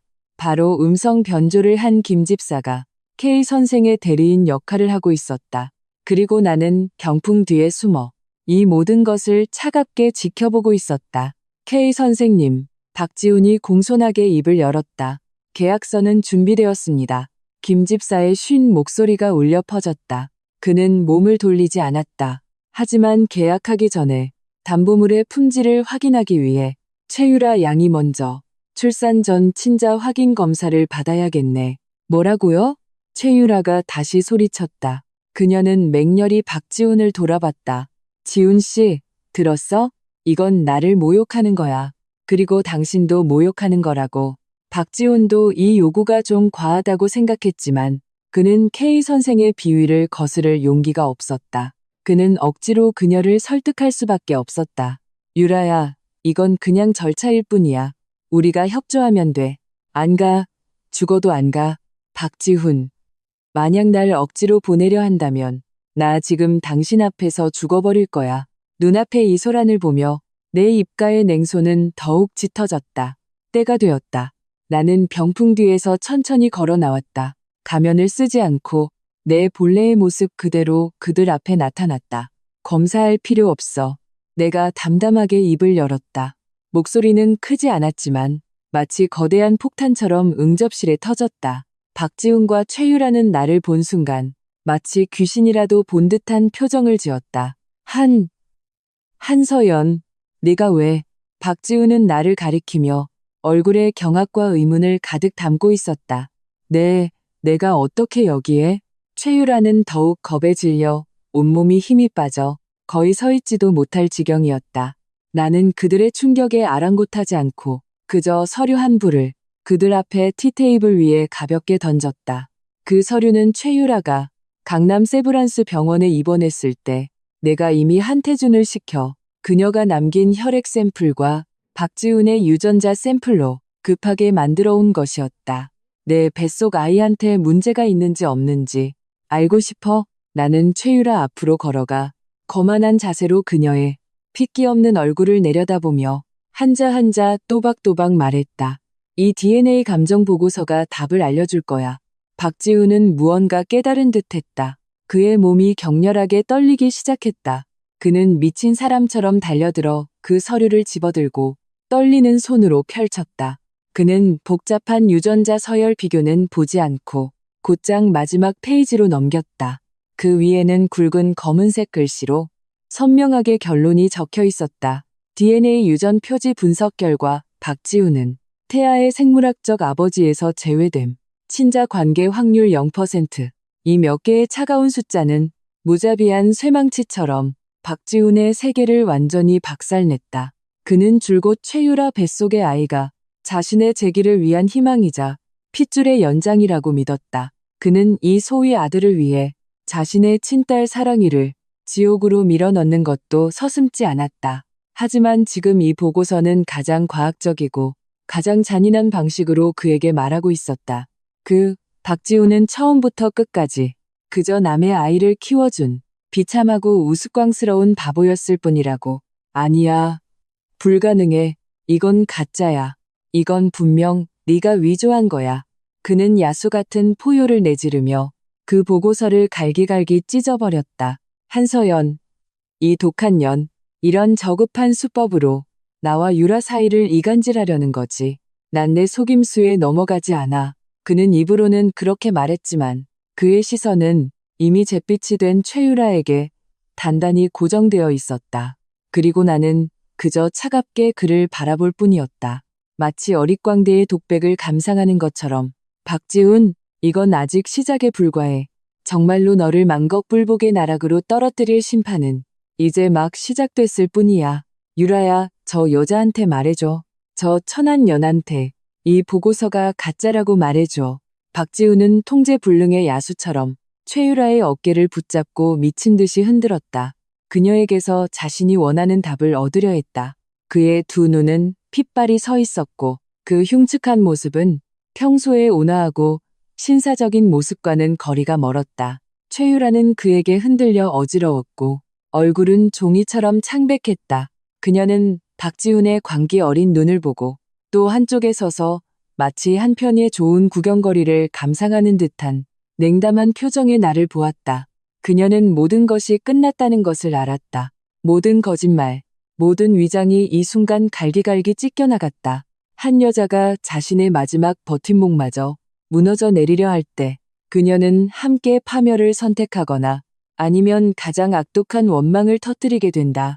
최유라는 분명 후자였다. 그녀는 갑자기 떨림을 멈추고 고개를 들었다. 얼굴에는 기이하고 원망스러운 미소가 떠올랐다. 가짜? 그녀는 박지훈을 밀쳐내고 흐트러진 옷을 정리하며 자포자기한 어조로 날카롭게 웃었다. 박지훈, 너 아직도 모르겠어? 넌 그냥 바보야. 철저한 바보 멍청이라고. 박지훈의 행동이 멈췄다. 그는 믿을 수 없다는 듯이 눈앞에 갑자기 극도로 낯설어진 여자를 바라봤다. 너 뭐라고 했어? 내가 쓰레기라고 했어. 빈털터리 주제에 신분 상승이나 노리는 놈이라고. 최유라는 일이 이미 돌이킬 수 없게 되자 아예 마지막 남은 체면마저 벗어던지고 마음속에 쌓아두었던 오랜 경멸과 무시를 모두 쏟아냈다. 네가 정말 내가 널 사랑한다고 생각했어? 만약 네가 그때 조금이라도 성공할 가능성이 있어서 내가 좋은 생활을 할 수 있게 해줄 거라 생각하지 않았다면 나 최유라가 널 쳐다보기나 했을 것 같아? 내 꼴을 좀 봐. 내가 감히? 그녀의 모든 말은 독을 바른 칼처럼 박지훈의 심장을 헨헨히 찔렀다. 그럼 아이는? 박지훈의 목소리는 이미 형편없이 쉬어 있었다. 그는 최유라의 배를 가리키며 가장 두려운 질문을 던졌다. 아이? 최유라는 자신의 아랫배를 쓰다듬으며 얼굴에 병적인 자랑스러움을 띄었다. 당연히 내 애 아니지. 그 아이 아빠는 너보다 100배, 1000배는 더 나은 사람이야. 내가 말해주지 박지훈. 내가 너랑 사귄 첫날부터 난 너한테 손끝 하나 닿게 한 적 없어. 넌 내 신발끈 맬 자격도 없어. 박지훈을 완전히 무너뜨리기 위해 그녀는 심지어 더 악독한 거짓말까지 꾸며내어 그를 모욕했다. 쿵! 박지훈의 머릿속이 하얘졌다. 그는 이 여자를 위해 가정을 배신하고 친딸을 해치고 자신의 모든 것을 망쳤다. 하지만 결국 그는 그저 손바닥 위에서 노란한 어릿광대였을 뿐이었다. 불륜남 축에도 끼지 못하는 설거지남이었다. 세상에 이보다 더 황당하고 더 굴욕적인 일이 있을까? 그는 인간의 것이 아닌 처절한 비명을 지르며 최유라에게 맹렬히 달려들어 두 손으로 그녀의 가느다란 목을 단단히 졸랐다. 이 천한 년. 내가 널 죽여버리겠어. 내가 널 죽여버릴 거야.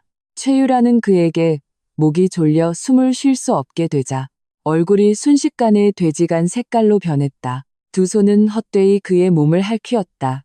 그녀가 막 질식하려 할 때 불도저가 나서서 경아리를 잡듯 가볍게 광분한 박지훈을 그녀에게서 들어 올려 한쪽으로 내던졌다. 나는 그들 중 누구도 죽게 내버려 두지 않았다. 죽음은 그들에게 해방이었다. 내가 원하는 것은 그들이 살아서 끝없는 고통과 후회 속에서 서로를 괴롭히는 것이었다. 나는 천천히 박지훈 앞으로 걸어갔다. 그는 진흙처럼 바닥에 널브러져 거친 숨을 몰아쉬었다. 눈에는 오직 공허함과 절망만이 남아있었다. 나는 손가락을 튕겼다. 뒤쪽 벽에 거대한 프로젝션 스크린이 천천히 내려왔다. 스크린 위에는 영상이 재생되기 시작했다. 영상의 배경은 강남 세브란스 병원의 특실이었다. 내 딸 사랑이가 병상에 누워 있었다. 아이의 작은 얼굴은 여전히 창백했고 몸에는 아직 의료기기들이 연결되어 있었지만 이미 깨어 있었다. 상냥한 간호사가 아이에게 물을 먹여주고 있었고 아이는 얌전히 물을 마셨다. 두 큰 눈은 검은 포도알처럼 맑고 투명했다. 영상 속에서 간호사가 나지막이 물었다. 사랑아, 엄마 보고 싶어? 사랑이는 고개를 끄덕이며 어리지만 더없이 또렷한 목소리로 말했다. 네, 엄마 보고 싶어요. 간호사가 다시 물었다. 그럼 아빠는 보고 싶어? 아빠라는 두 글자를 듣자 사랑이의 맑은 눈에 쉽게 알아차릴 수 없는 공포와 혼란이 스쳐 지나갔다. 하지만 아이는 잠시 망설이다가 다시 살짝 고개를 끄덕였다. 그리고 거의 꿈결 같은 목소리로 말했다. 네, 보고 싶어요. 아빠. 사랑이 이제 필요 없어요? 영상은 거기서 끝났다. 박지훈은 스크린 윗달에 천진난만하지만 어딘가 겁먹은 듯한 얼굴을 보고 그 가슴을 애는 듯한 질문을 듣고 마침내 무너져 내렸다. 그의 이성이라는 끈이 완전히 끊어졌다. 그는 길 잃은 아이처럼 엉엉 울기 시작했다. 울면서 단단한 바닥에 머리를 두렸다. 쿵, 쿵 하는 소리가 울렸다. 그는 이런 자해적인 방식으로 마음속에 밀물처럼 밀려오는 후회와 고통을 덜어보려 했다. 내가 잘못했어. 사랑아, 아빠가 잘못했어. 그는 가슴을 찢는 듯 울었고 눈물과 콧물이 범벅이 되었다. 그는 내게 참회하기 시작했고 내게 용서를 빌었다. 서연아, 내가 잘못했어. 내가 정말 잘못했어. 날 용서해주면 안 될까? 사랑이를 봐서라도 나한테 한 번만 더 기회를 줘. 우리 다시 시작하자. 그는 내 발치까지 기어와 내 바지 자락을 잡으려 했다. 그 비굴한 모습은 사흘 전 그거만 하고 나를 개미처럼 여기던 박 대표의 모습과는 딴판이었다. 나는 조용히 그를 바라봤다. 그의 눈물, 그의 참회, 그의 고통은 내 마음에 한치의 파문도 일으키지 않았다. 나는 천천히 발을 들어 먼지 하나 묻지 않은 하얀 하이힐로 가볍지만 더없이 단호하게 그의 눈물과 오물로 얼룩진 얼굴을 밟았다. 나는 몸을 숙여 그의 애원하는 눈을 바라보며 한자 한자 또박또박 말했다. 내 눈물은 나를 역겹게 할 뿐이야. 내 말은 한 동이의 얼음물처럼 박지훈의 마음속 마지막 남은 희망의 불꽃마저 꺼뜨렸다. 그의 눈에 서렸던 애원은 점점 잿빛 같은 절망으로 바뀌었다. 그는 마침내 나와 그 사이에는 더 이상 가능성이 없으며 자신을 기다리는 것은 끝없는 심연뿐이라는 것을 깨달았다. 하지만 내가 그가 이대로 완전히 무너질 것이라고 생각했을 때 그의 이미 죽어버린 눈에 다시금 기이하고 병적인 빛이 타올랐다. 그것은 모든 판돈을 잃은 도박꾼이 절망 속에서 자신의 목숨을 거는 광기였다. 그는 갑자기 울음을 그치고 바닥에서 발버둥 치며 일어나 나를 뚫어져라 쳐다봤다. 얼굴에는 기이한 냉소가 떠올랐다. 한서연, 너무도 이만만해하지 마. 그의 목소리는 쉬어 있었지만 함께 죽겠다는 결의가 담겨 있었다. 네가 정말 뭐든지 할 수 있을 것 같아? 내가 말해주지. 여기는 대한민국 서울이야. 여기는 아직 너 같은 정체불명의 지하 세력이 설칠 곳이 아니라고. 나는 흥미롭게 그를 바라봤다. 가을 끝에 메뚜기 같은 이놈이 또 무슨 발악을 할 수 있을지 궁금했다. 내 황룡회가 강하다는 건 인정해. 하지만 그의 분위기가 바뀌었다. 눈에는 거의 복수심에 가까운 쾌감이 번뜩였다. 아무리 강한 지하 세력이라도 국가의 폭력기구와 맞설 수 있을까? 그는 멍라니 주머니에서 계속 숨겨두었던 다른 예비 휴대폰을 꺼내 내 앞에서 한 번으로 전화를 걸었다. 조 부시장님이십니까? 저 박지훈입니다. 그의 어조는 순간적으로 패배자에서 보호를 요청하는 당당한 합법적인 시민으로 바뀌었다. 저 신고합니다. 지금 실명으로 제보합니다. 해외에서 온 중화기를 소지한 테러리스트 집단이 저와 제 가족을 납치했습니다. 그리고 우리 서울의 금융질서를 뒤엎으려 하고 있습니다. 네. 그들은 지금 교회의 월호장원에 있습니다. 그들의 우두머리는 바로 한서연이라는 여자입니다. 즉시 경찰 특공대를 출동시켜 그들을 일망타진해 주십시오. 그는 전화를 끊고 얼굴에 병적인 환희를 띠었다. 그는 나를 보며 마치 내가 수갑을 차고 감옥에 가는 장면을 이미 본 듯했다. 한서연, 넌 끝났어. 조덕해 부시장님은 내가 오랫동안 관리해온 인맥이야. 내 보호막이라고. 그분은 나한테 큰 빚을 졌어. 오늘 그분이 팀을 이끌고 오기만 하면 네가 하늘 같은 배경이 있어도 꼼짝 못할 거야. 불법 총기 소지, 해외 세력과 결탁하여 금융교란, 이 몇 가지 죄목만으로도 너와 내 황룡회를 국내에서 완전히 사라지게 만들기에 충분해. 이것이 그의 마지막 카드였다. 그는 규칙으로 나를 심판하고 국가의 공권력으로 자신의 사적인 복수를 완벽하게 마무리하려 했다. 솔직히 이수는 잔인하고도 어리석었다. 한태준의 얼굴이 굳어졌다. 그는 한 걸음 앞으로 나와 내게 낮은 목소리로 말했다. 누나, 조덕해라는 사람 저도 압니다. 서울의 토박이 세력으로 탐욕스럽고 대담하기로 유명합니다. 우리는 즉시 철수해야 합니다. 그렇지 않으면 경찰 특공대와 얽히게 되면 일이 아주 골치 아파질 겁니다. 골치 아파? 나는 테이블 위에 이미 식어버린 차를 들어 가볍게 한 모금 마셨다. 얼굴에는 조금의 당황도 없었다. 나 한서연의 인생 사전에 골치 아프다는 두 글자는 없어. 오직 짓밟거나 혹은 짓밟히거나 뿐이지. 나는 찻잔을 내려놓고 김 집사에게 지시했다. 밖에 있는 사람들한테 장원대문을 열라고 해. 그리고 나한테 최상급 작설차 한 주전자 준비해줘. 내가 여기서 이겁 없는 조부시장님을 직접 대접해야겠어. 박지훈은 나의 이런 태연자약한 모습을 보고 마음속에 불안감이 스쳤다. 하지만 그는 곧 이 불안감을 억눌렀다. 그는 내가 허세를 부리고 허장성세를 하는 것이라고 생각했다. 그가 보기에 어떤 세력도 감히 한 도시의 통치자에게 공개적으로 맞설 수는 없었다.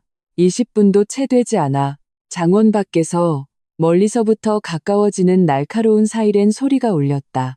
열 몇 대의 붉고 푸른 경광등을 번쩍이는 방폭 경찰차가 마치 강철 괴수처럼 굉음을 내며 달려와 월호장원 전체를 물 샐 틈 없이 포위했다. 차 문이 열리고 수백 명의 총을 든 검은색 작전복을 입은 경찰 특공대원들이 신속하게 하차하여 표준 전술 대형으로 전개했다. 검고 텅 빈 총구들이 사방에서 우리가 있는 이 본관 건물을 겨눴다. 공권력이 주도하는 소탕 작전이 이미 막을 올린 듯했다. 배가 불룩하고 관료적인 위엄이 넘치는 중년 남자가 여러 부하들에게 둘러싸여 지휘차에서 내렸다. 그가 바로 박지훈의 보호막, 서울시 부시장 조덕혜였다. 조덕혜는 확성기를 들고 우리가 있는 응접실을 향해 단호한 어조로 최후 통첩을 날렸다. 안에 있는 사람들 들어라. 너희는 완전히 포위됐다. 나는 서울시 부시장 조덕혜다. 즉시 무기를 버리고 인지를 석방하고 나와서 투항할 것을 명령한다. 다시 한번 반복한다. 즉시 무기를 버리고 나와서 투항하라. 무의미한 저항은 하지 마라. 그렇지 않으면 우리는 모든 필요한 수단을 동원하여 단호하게 타격할 것이다.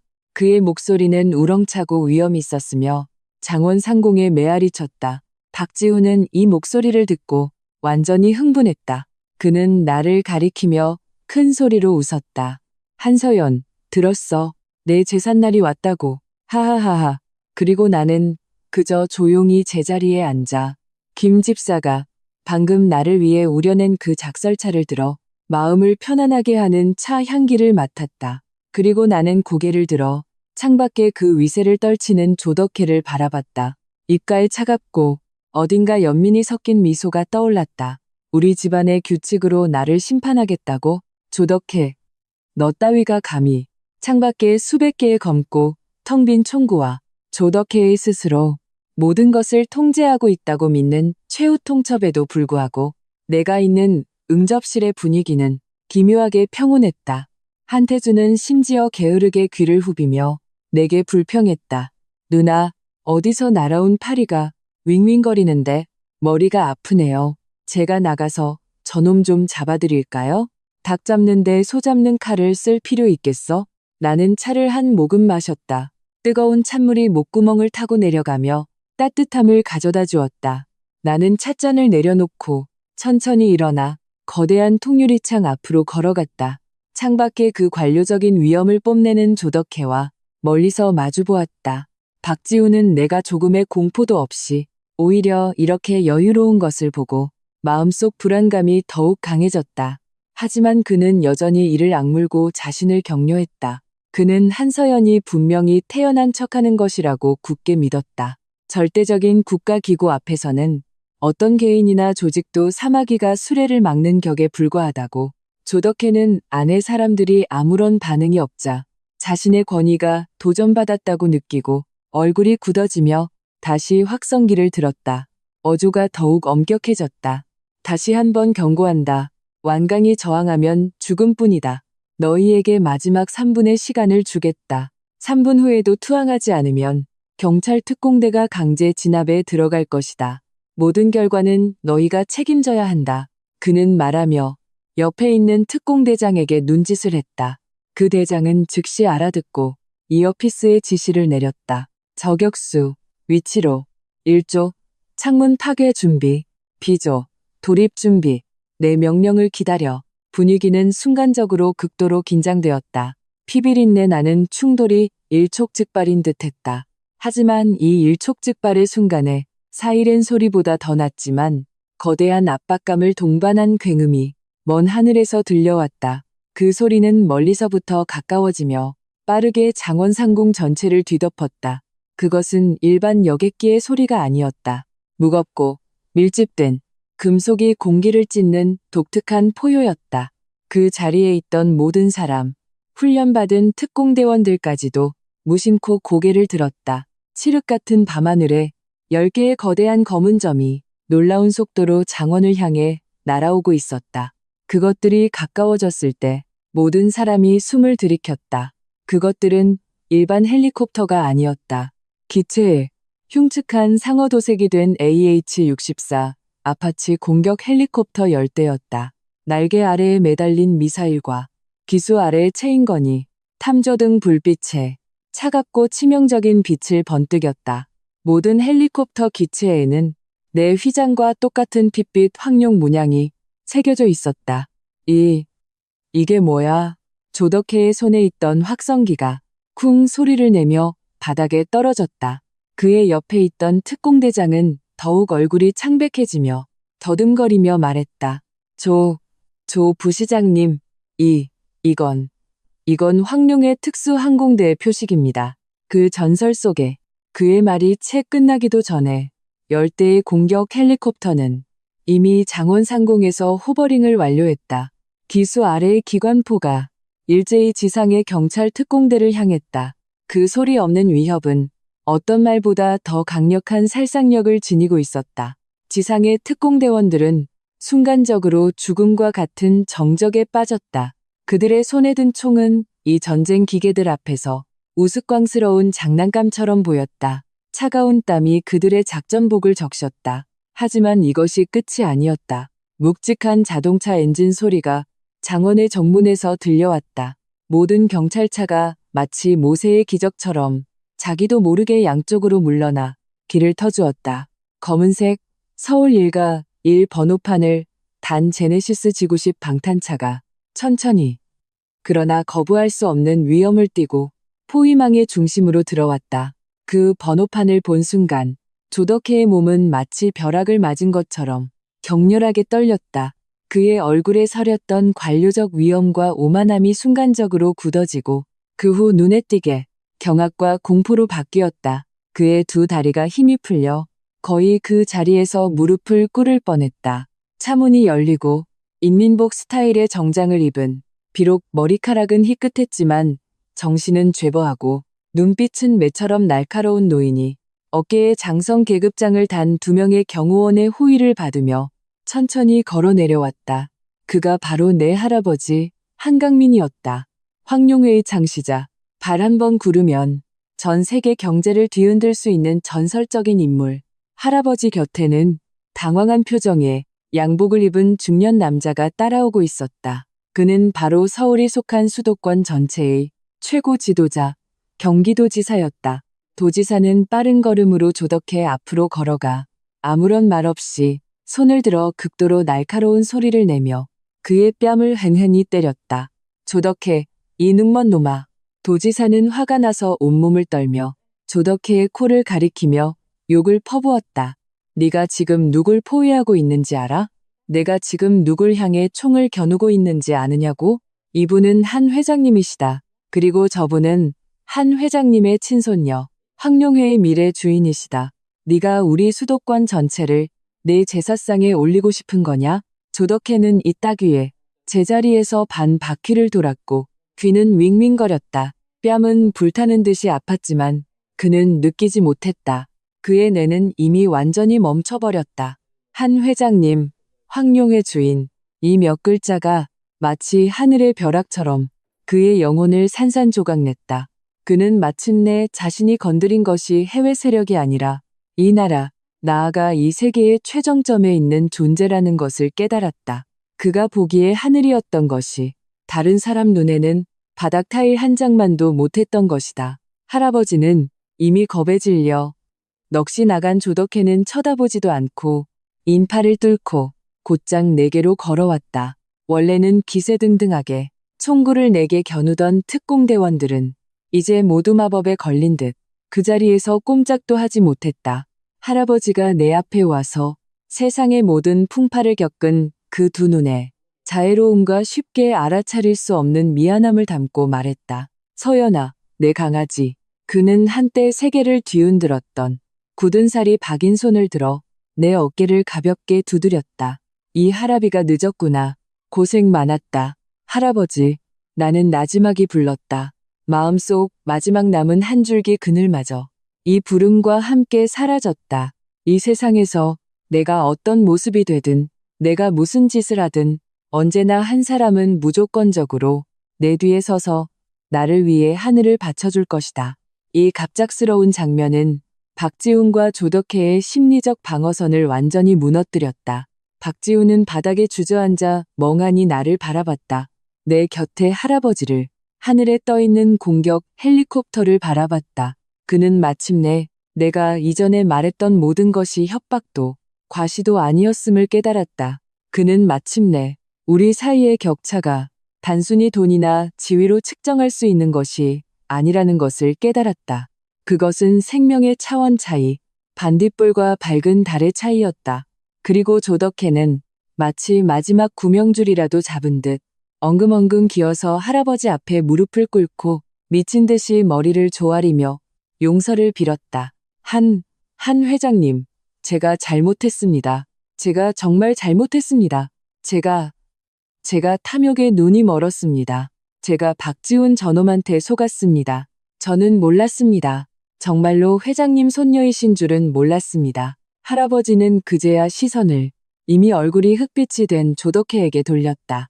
그는 화를 내지도 꾸짖지도 않았다. 그저 평온하다 못해 냉담한 어조로 천천히 말했다. 조군, 자네 아버지가 내 부하였던 걸로 기억하는데 나는 몰랐네. 이제 우리 한씨 집안이 집안 청소를 하는데 자네 같은 서울 부시장에게 보고까지 해야 하는 줄은 아닙니다. 아닙니다. 회장님, 제가 죽을 죄를 지었습니다. 조덕혜의 차가운 땀이 경찰복 등을 이미 적시고 있었다. 네가 몰랐다고? 할아버지의 입가에 차가운 미소가 떠올랐다. 네가 몰랐다고 내 손녀에게 마음대로 테러리스트라는 누명을 씌울 수 있는 건가? 네가 몰랐다고 경찰 특공대를 이끌고 우리 한씨 집안의 기리나에게 총을 겨눌 수 있는 거냐?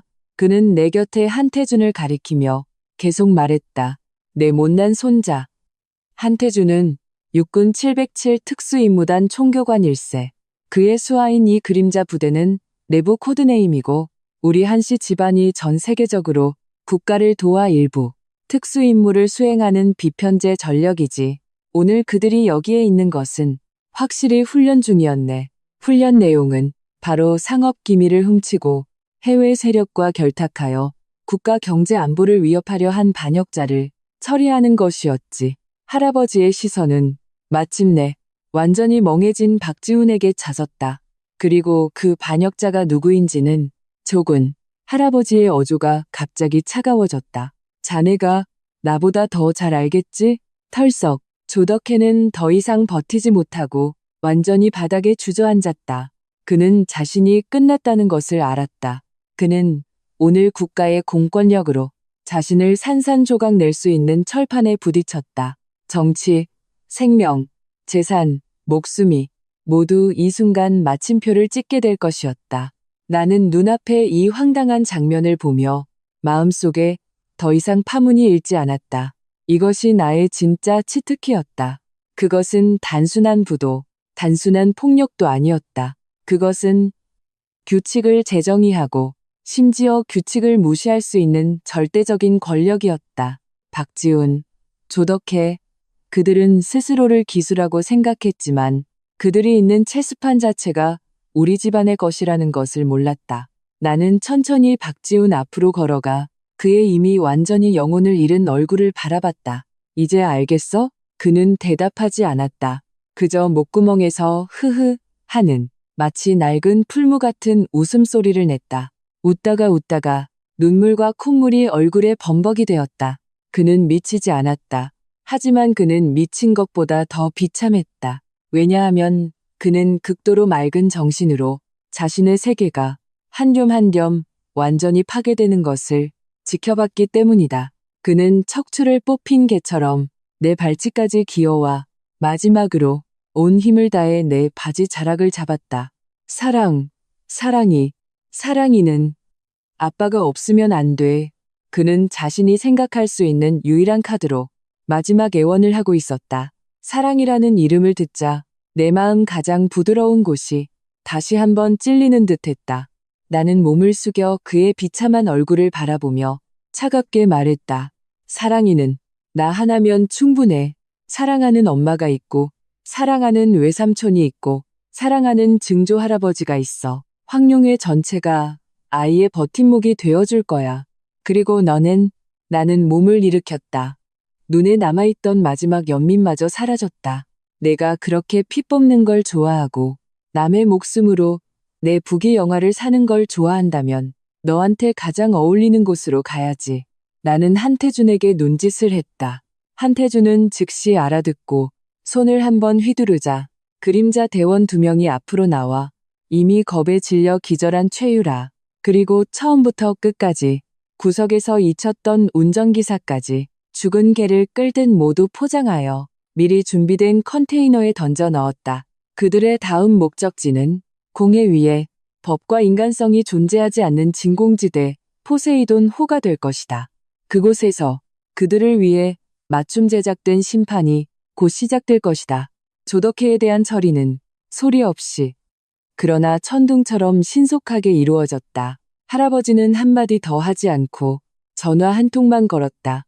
다음 날 서울시 공식 발표에는 조덕혜 부시장이 돌발성 심근경색으로 응급치료 중 사망했다는 부고가 실렸다. 그와 관련된 이권 사슬도 소리 없이 검찰의 신속한 수사로 뿌리 뽑혔다. 서울 정계를 뒤흔들 수 있었던 정치적 폭풍은 이렇게 흔적도 없이 사라졌다. 그리고 박지훈은 전설 속에나 존재하는 황룡회의 이동식 해상 요새 포세이돈호에 끌려갔다. 포세이돈호는 크루즈라기보다는 공해 위에 떠있는 강철 도시였다. 이곳은 황룡회의 절대 영역이자 법이 미치지 않는 곳이며 내가 박지훈을 위해 준비한 최종 심판정이었다. 그와 동행한 것은 장원의 그늘에서 끌려 나온 이미 겁에 질려 넋이 나간 최유라와 그가 항상 신뢰했던 운전기사 김씨였다. 나는 그들에 대한 처형을 서두르지 않았다. 완벽한 복수에는 충분한 의식이 필요했다. 나는 검은색 오뜨꾸띠를 이브닝 드레스로 갈아입고 포세이돈호 최상층 연회장에서 호화로운 파티를 열었다. 그리고 내가 초대한 손님들은 바로 과거 박지훈 집에서 나를 온갖 모욕하고 냉담하게 방관했던 박씨 집안 친척들과 권력에 아부하며 상황에 따라 태도를 바꾸던 서울의 명사들이었다. 그들은 그림자에 의해 가장 정중한 방식으로 이 배에 초대되었다. 그들이 나를 보고 내 뒤에 마치 신과 악마처럼 서 있는 한씨 집안 사람들을 보았을 때 모두가 얼굴이 흑빛이 되어 다리가 풀렸다. 박지훈의 어머니, 과거 내 앞에서 가장 위세를 떨치며 시어머니 행세를 하길 좋아했던 그 여자는 이제 내 앞에 무릎 꿇고 내 다리를 붙잡고 콧물, 눈물을 쏟으며 울고 있었다. 서연아, 아니 사모님, 한 사모님, 저희가 잘못했습니다. 저희가 정말 잘못했습니다. 다 지훈이 그놈 때문입니다. 다 그 여우 같은 년한테 홀려서 그런 겁니다. 저희랑은 상관없습니다. 저희도 그놈한테 속았습니다. 그녀 뒤에서 박지훈의 아버지, 형제자매들도 팬팬이 동조하며 필사적으로 자신들과 선을 그었다.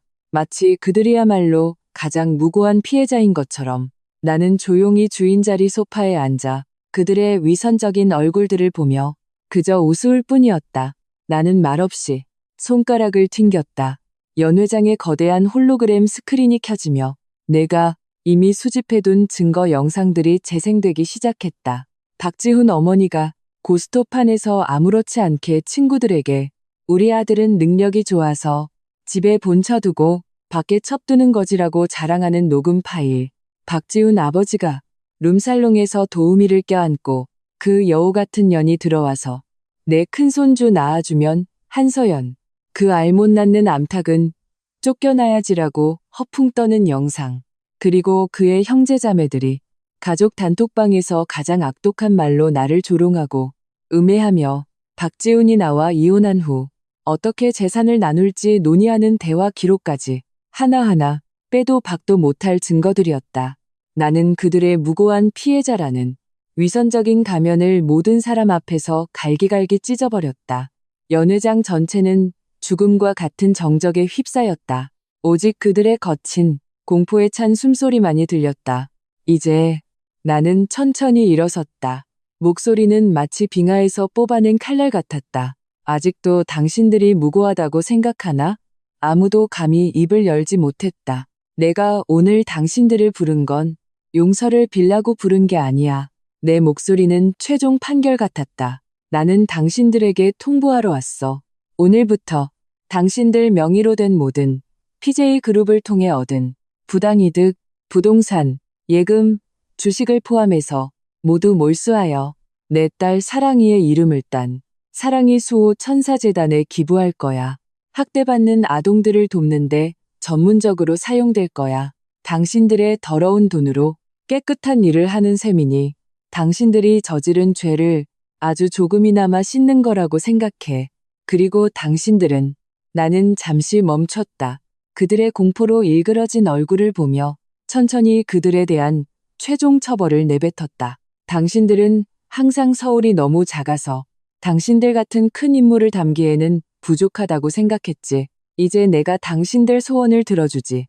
나는 뱃전으로 걸어가 멀리 끝없이 펼쳐진 칠흑 같은 바다를 가리켰다. 태준아, 우리 아프리카 광산에 연락해. 거기에 아직 고된 일을 잘 견디는 인부들이 좀 필요할 거야. 한태준은 즉시 한 걸음 앞으로 나왔다. 그의 차가운 시선이 장내를 훑었다. 담담하게 덧붙였다. 여러분, 안심하셔도 됩니다. 저희는 종신 고용 계약을 제공합니다. 숙식 제공은 물론이고 여러분이 더 이상 땅을 파지 못할 때까지 일하게 될 겁니다. 물론 중간에 도망치고 싶은 분이 있다면 그는 입을 벌려 웃었다. 하얀 이가 드러나는 미소였지만 사람을 오싹하게 만들었다. 거기 사냥개들이 오랫동안 간식을 못 먹었거든요. 이 말은 그들의 심리적 방어선을 무너뜨리는 마지막 지푸라기였다.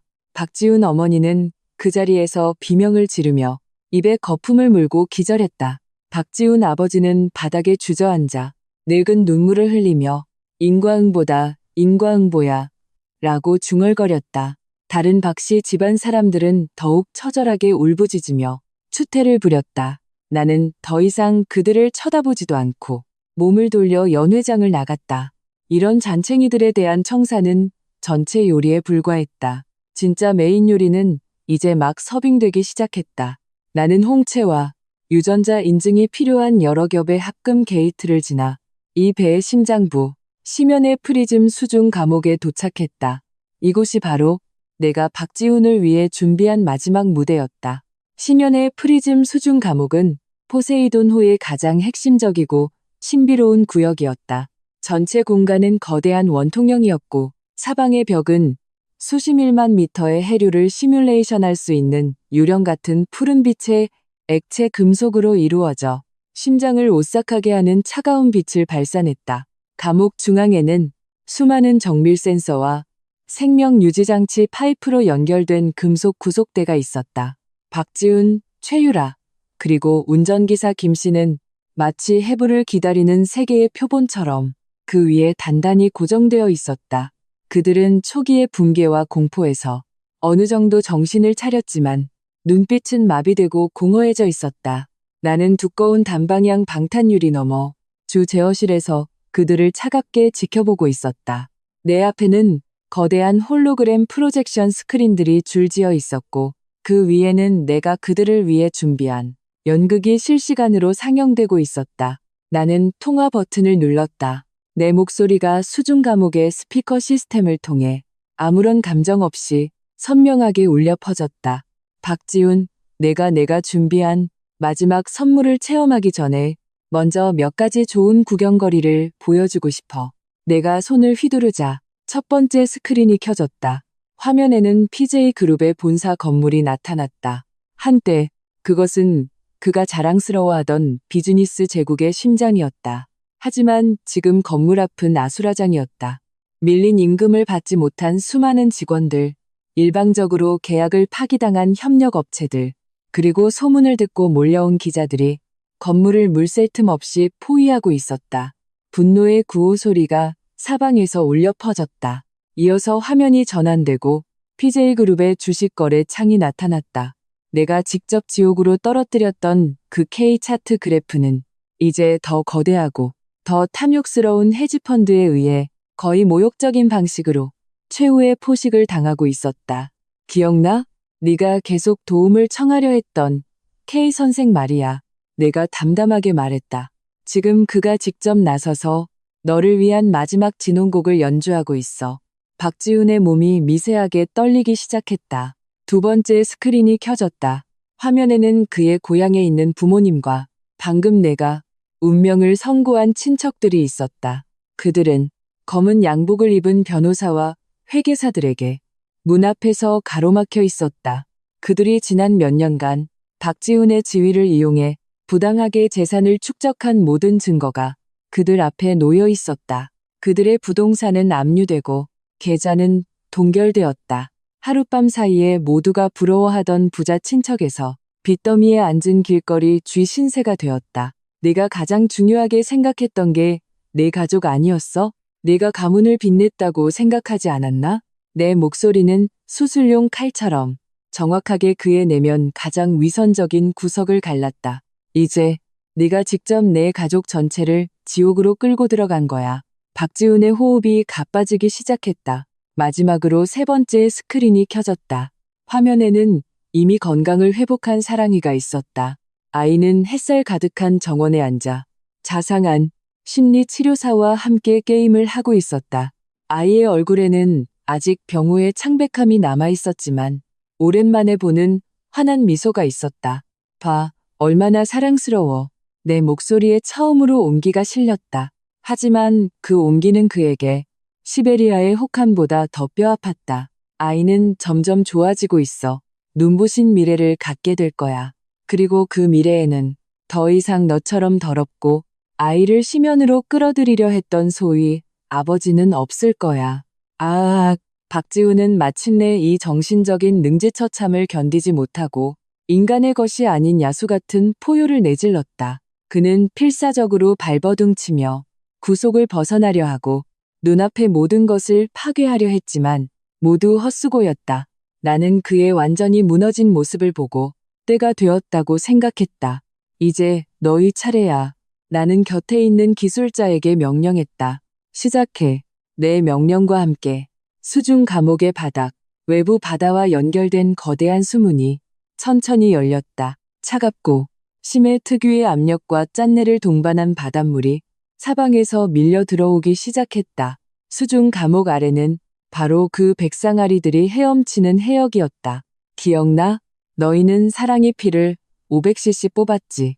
내 목소리는 저승사자의 선고 같았다. 그래서 나도 너희에게 공평한 게임을 하나 제안하지. 나는 기술자에게 눈짓하여 날카로운 군용 단검 한 자루를 기계팔을 통해 세 사람의 중앙으로 보냈다. 이 칼, 너희 세 사람이 직접 누가 맞을지 정해. 첫 번째 칼은 각자 500ml의 출혈량을 낼 상처 하나만 내면 돼. 그러면 내가 너희를 상어와 단 1m 거리까지 내려줄 거야. 그 피냄새의 자극 속에서 3분 동안 상어에게 물려 죽지 않고 버티는 사람은 내가 살려주지. 이 규칙은 그냥 죽이는 것보다 만 배는 더 잔인했다. 그것은 그들의 의지가 아니라 그들의 인간성을 시험하는 것이었다. 죽음의 공포와 생존에 대한 욕망 앞에서 소위 사랑, 소위 의리라는 것은 순식간에 무너져 내렸다. 싫어, 난 싫어. 최유라가 가장 먼저 무너졌다. 그녀는 비명을 지르며 발로 가장 가까이 있는 운전기사 김씨를 찾다. 네가 가. 네가 가. 다 너 때문이야. 내가 아니었으면 내가 어떻게 이 지경이 됐겠어. 김씨도 만만한 상대가 아니었다. 그는 붉어진 눈으로 되받아쳤다.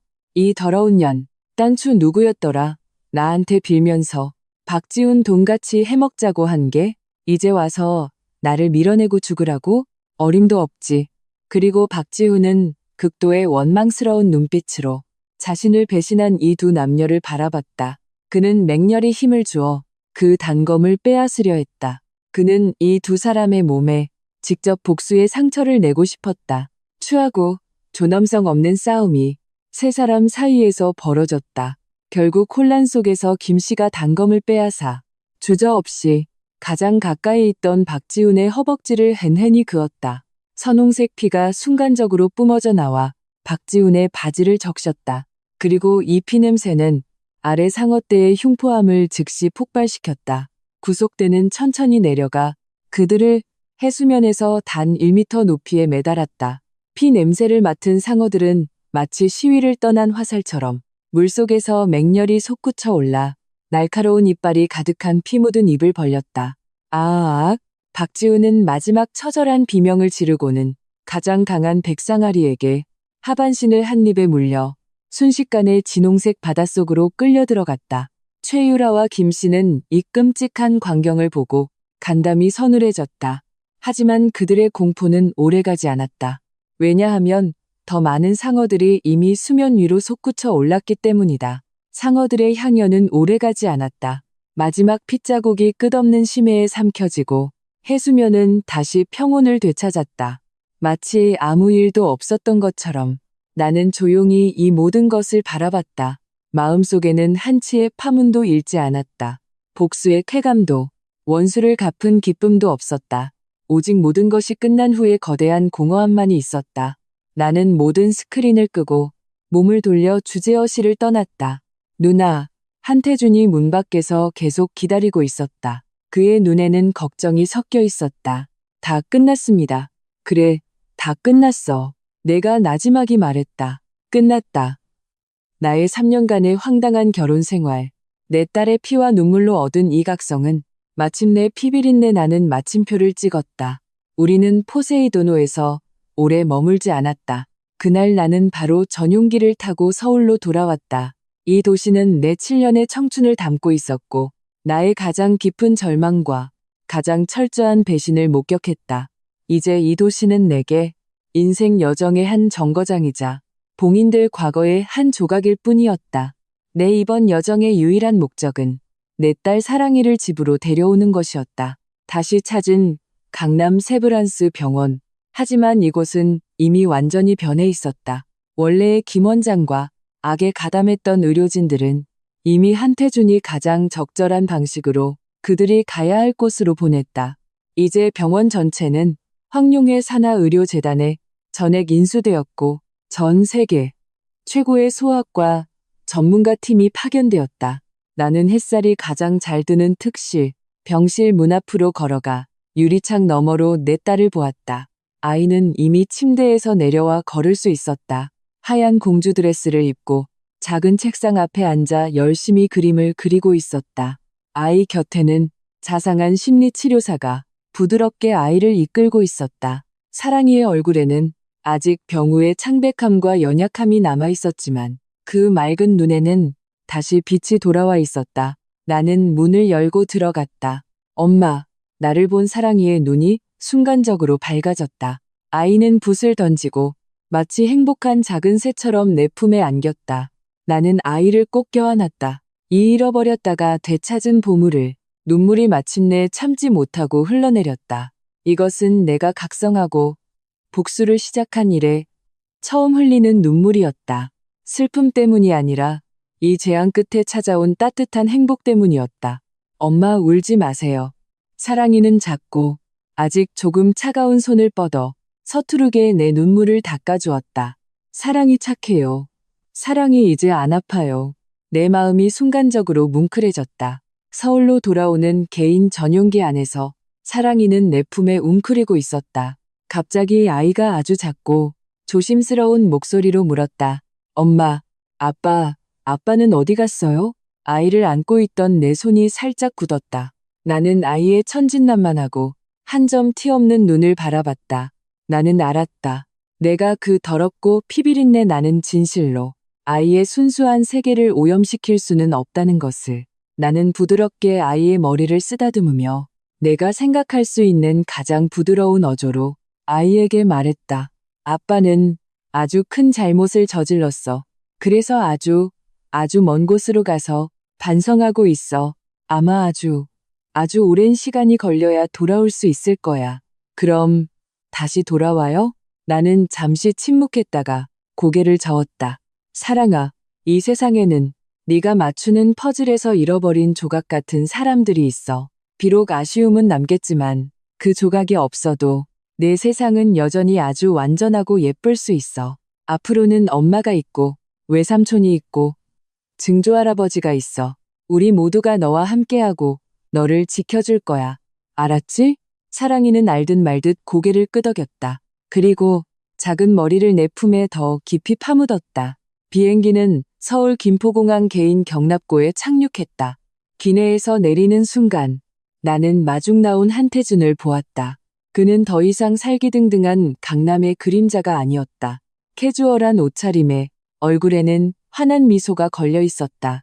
그는 팔을 벌려 나와 사랑이에게 큰 포옹을 해주었다. 어서 와, 나의 여왕 폐하. 그리고 나의 작은 공주님. 그의 뒤에는 링컨 리무진이 한 줄로 늘어서 있었다. 차문이 열리고 내려온 것은 검은 양복을 입은 경호원들이 아니라 다양한 만화 캐릭터, 인형탈을 쓴 직원들이었다. 미키마우스, 도널드 덕, 엘사 공주. 사랑아, 봐. 외삼촌이 너를 위해 준비한 환영 파티야. 한태주는 너희 만만하게 손가락을 튕겼다. 뿐만 아니라 그는 내게 서류 한 부를 건넸다. 열어보니 놀랍게도 서울에서 가장 크고 사랑이가 가장 좋아했던 롯데월드의 소유권 이전 서류였다. 외삼촌이 아니라 대부라고 불러야지. 한태주는 사랑이를 안아 올려 아이의 뺨에 뽀뽀를 했다. 앞으로 황룡회 전체가 우리 사랑이의 혼수야. 눈앞에 이 동화 같은 장면을 보며 딸의 얼굴에 다시 피어난 걱정 없는 미소를 보며 내 마음속 마지막 남은 공허함과 그늘마저 완전히 씻겨나갔다. 그래, 모든 것이 끝났다. 그리고 새로운, 오직 나와 내 딸만의 햇살과 희망으로 가득 찬 미래가 이제 막 시작되었다. 서울로 돌아와 마치 왕가의 정원 같은 한씨 가문의 저택으로 돌아오자 나는 비로소 길고 피비린내 나는 악몽에서 진정으로 깨어난 것 같았다. 할아버지는 내가 서울에서 저지른 모든 일의 세부 사항을 묻지 않으셨다. 그저 사랑이를 본 순간 전 세계 경제의 명맥을 쥐고 있는 이 전설적인 노인의 눈시울이 붉어졌다. 그는 사랑이를 품에 안고 그 굳은 살 박인 손으로 증손녀의 머리카락을 가볍게 쓰다듬으며 몇 번이고 반복해서 말씀하셨다. 돌아왔으면 됐다. 돌아왔으면 됐어. 집안의 다른 사람들도 내게 전례 없는 경외와 존경을 표했다. 그들은 알았다. 과거 사랑을 위해 가문의 길을 벗어났던 한씨 가문의 큰 아가씨는 완전히 죽었다는 것을. 그 자리를 대신한 것은 더 냉혹한 수완, 더 깊은 생각, 더 단호한 행동을 하는 혈령이라는 것을. 나는 정식으로 가문의 핵심 사업을 맡기 시작했다. 처음에는 원로회의의 그 늙은이들이 나를 약간 불신했다. 그들은 내가 비록 압도적인 수완을 가졌지만 권력의 중심에서 너무 오래 벗어나 있었기 때문에 오늘날 급변하는 비즈니스 전쟁터에 이미 서툴러졌을 것이라고 생각했다. 나는 말로 논쟁하지 않았다. 나는 단 한 번의 교과서적인 비즈니스 전쟁으로 모든 사람의 입을 막아버렸다. 당시 한씨 가문의 아프리카의 한 중요 희토류 광산 프로젝트가 월스트리트의 최고 자본이 후원하는 신흥 IT 대기업의 악의적인 공격을 받고 있었다. 상대방은 최첨단 위성 탐사 기술과 극도로 복잡한 금융 모델을 이용해 우리가 현지 정부와의 계약이 효력을 발휘하기 전에 수천억 원 가치의 이 전략적 프로젝트를 가로채려 했다. 원로회는 사흘 연속 회의를 열었지만 속수무책이었고 골머리를 앓고 있었다. 그리고 나는 단 24시간 만에 해결했다. 나는 그들과 비즈니스 영역에서 정면으로 맞서지 않았다. 나는 직접 한태준에게 최정예 그림자 소대를 이끌고 최신형 스텔스 수송기를 타고 그 IT 대기업 CEO가 알프스 산맥에서 휴가를 보내고 있던 개인 성으로 공수하게 했다. 우리는 그를 해치지도 위협하지도 않았다. 나는 그저 한태준이 뜨거운 김이 나는 우리 집안 저택에서 생산된 최고급 작설차를 직접 그의 앞에 건네주게 하고 내 말을 전하게 했다. 저희 회장님께서 말씀하셨습니다. 설사는 아름답지만 가장 좋은 풍경은 언제나 내일의 태양을 볼 수 있는 곳이라고. 월스트리트에서 거침없었고 자본의 늑대라 불리던 그 CEO는 한태준과 그 뒤에 유령처럼 소리 없이 그의 최고급 보안성을 침투한 부대를 보고 그 자리에서 식은땀을 흘렸다. 그는 이것이 경고가 아니라 동양에서 온 가장 우아한 최후 통첩이라는 것을 알았다. 다음 날 아침 그는 자발적으로 모든 공격 행위를 철회하고 공개적으로 해당 지역의 광물 경쟁에서 영구적으로 철수하겠다고 발표했다.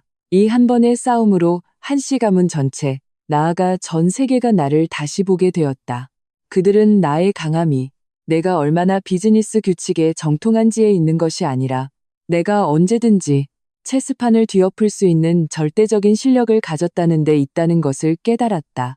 그 후로 아무도 감히 나의 어떤 결정에도 의문을 제기하지 못했다. 나는 거부할 수 없는 자세로 한씨 가문, 나아가 황룡의 전체의 실질적인 권력자의 자리에 앉았다.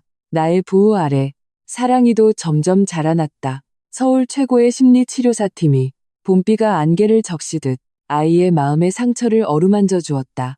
한씨 가문의 끝없는 사랑은 아이가 다시 밝고 자신감 있게 만들어 주었다. 그 악몽은 아이의 평생의 그림자가 되지 않고 오히려 아이의 성장의 발판이 되어 또래 아이들보다 더 일찍 강인함과 자기 보호를 배우게 했다. 아이는 더 이상 공주 드레스와 인형만 좋아하지 않았다. 승마, 검도, 심지어 격투기에도 깊은 관심을 보이기 시작했다. 아이의 작은 몸에는 마치 무한한 에너지가 담겨 있는 듯했다. 햇살 좋은 어느 오후, 나는 하던 일을 마치고 저택 뒤뜰의 그 거대한 잔디밭으로 갔다. 7살이 된 사랑이가 하얀 검도복을 입고 죽도를 들고 한태준과 대련을 하고 있었다. 아이의 동작은 아직 조금 서툴렀지만 눈빛은 더없이 집중되고 단호했다. 한 동작 한 동작의 나이를 초월한 날카로움이 있었다.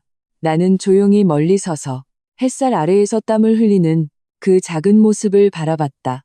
마음속에는 전례 없는 만족감과 평온함이 가득했다. 한태준은 곧 나를 발견했다. 그는 웃으며 죽도를 거두고 내 곁으로 왔다. 누나, 보세요. 그는 혼자서 검을 휘두르는 연습을 하는 사랑이를 가리키며 자랑스러운 눈빛으로 말했다. 이 녀석 뼛속까지 우리 한씨 집안 사람이에요. 나중에는 누나나 저보다 더 강해질 겁니다. 나는 고개를 끄덕였다. 깊이 동감했다. 그래, 나는 먼 곳을 바라보며 나지막이 말했다. 이 세상의 모든 고난은 결국 지나갈 것이고 우리도 결국 비바람을 겪은 후에 우리만의 가장 찬란한 햇살을 맞이하게 될 거야. 서울에서 벌어진 그 복수는 마치 거센 불길처럼 내 과거의 모든 연약함과 순진함을 태워버렸고 또한 새로운 두려움 없는 나를 태어나게 했다. 내 인생은 지옥 같은 시련을 겪은 후에 마침내 진정한 새로운 삶을 맞이했다. 나는 나만의 누구도 흔들 수 없는 왕좌에 올랐다. 최고급 국제 비즈니스 서밋에서 겁없는 유럽 왕족 한 명이 경박한 말로 나를 도발하려 했다. 나는 그를 쳐다보지도 않았다. 내 곁에 이미 훌쩍 자란 사랑이가 상대방을 차갑게 쏘아봤다. 그의 뒤에는 즉시 두 줄로 검은 양복을 입고 눈빛이 차가운 경호원들이 나타났다. 사랑이는 내 손을 잡고 나이와 어울리지 않는 침착한 어조로 말했다. 엄마, 이런 쓰레기 때문에 엄마 손을 더럽힐 필요 없어요.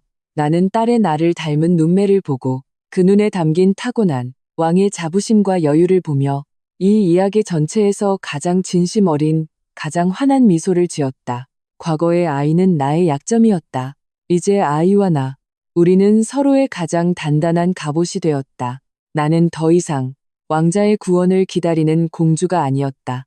왜냐하면 나는 이미 나 자신의 여왕이 되었기 때문이다.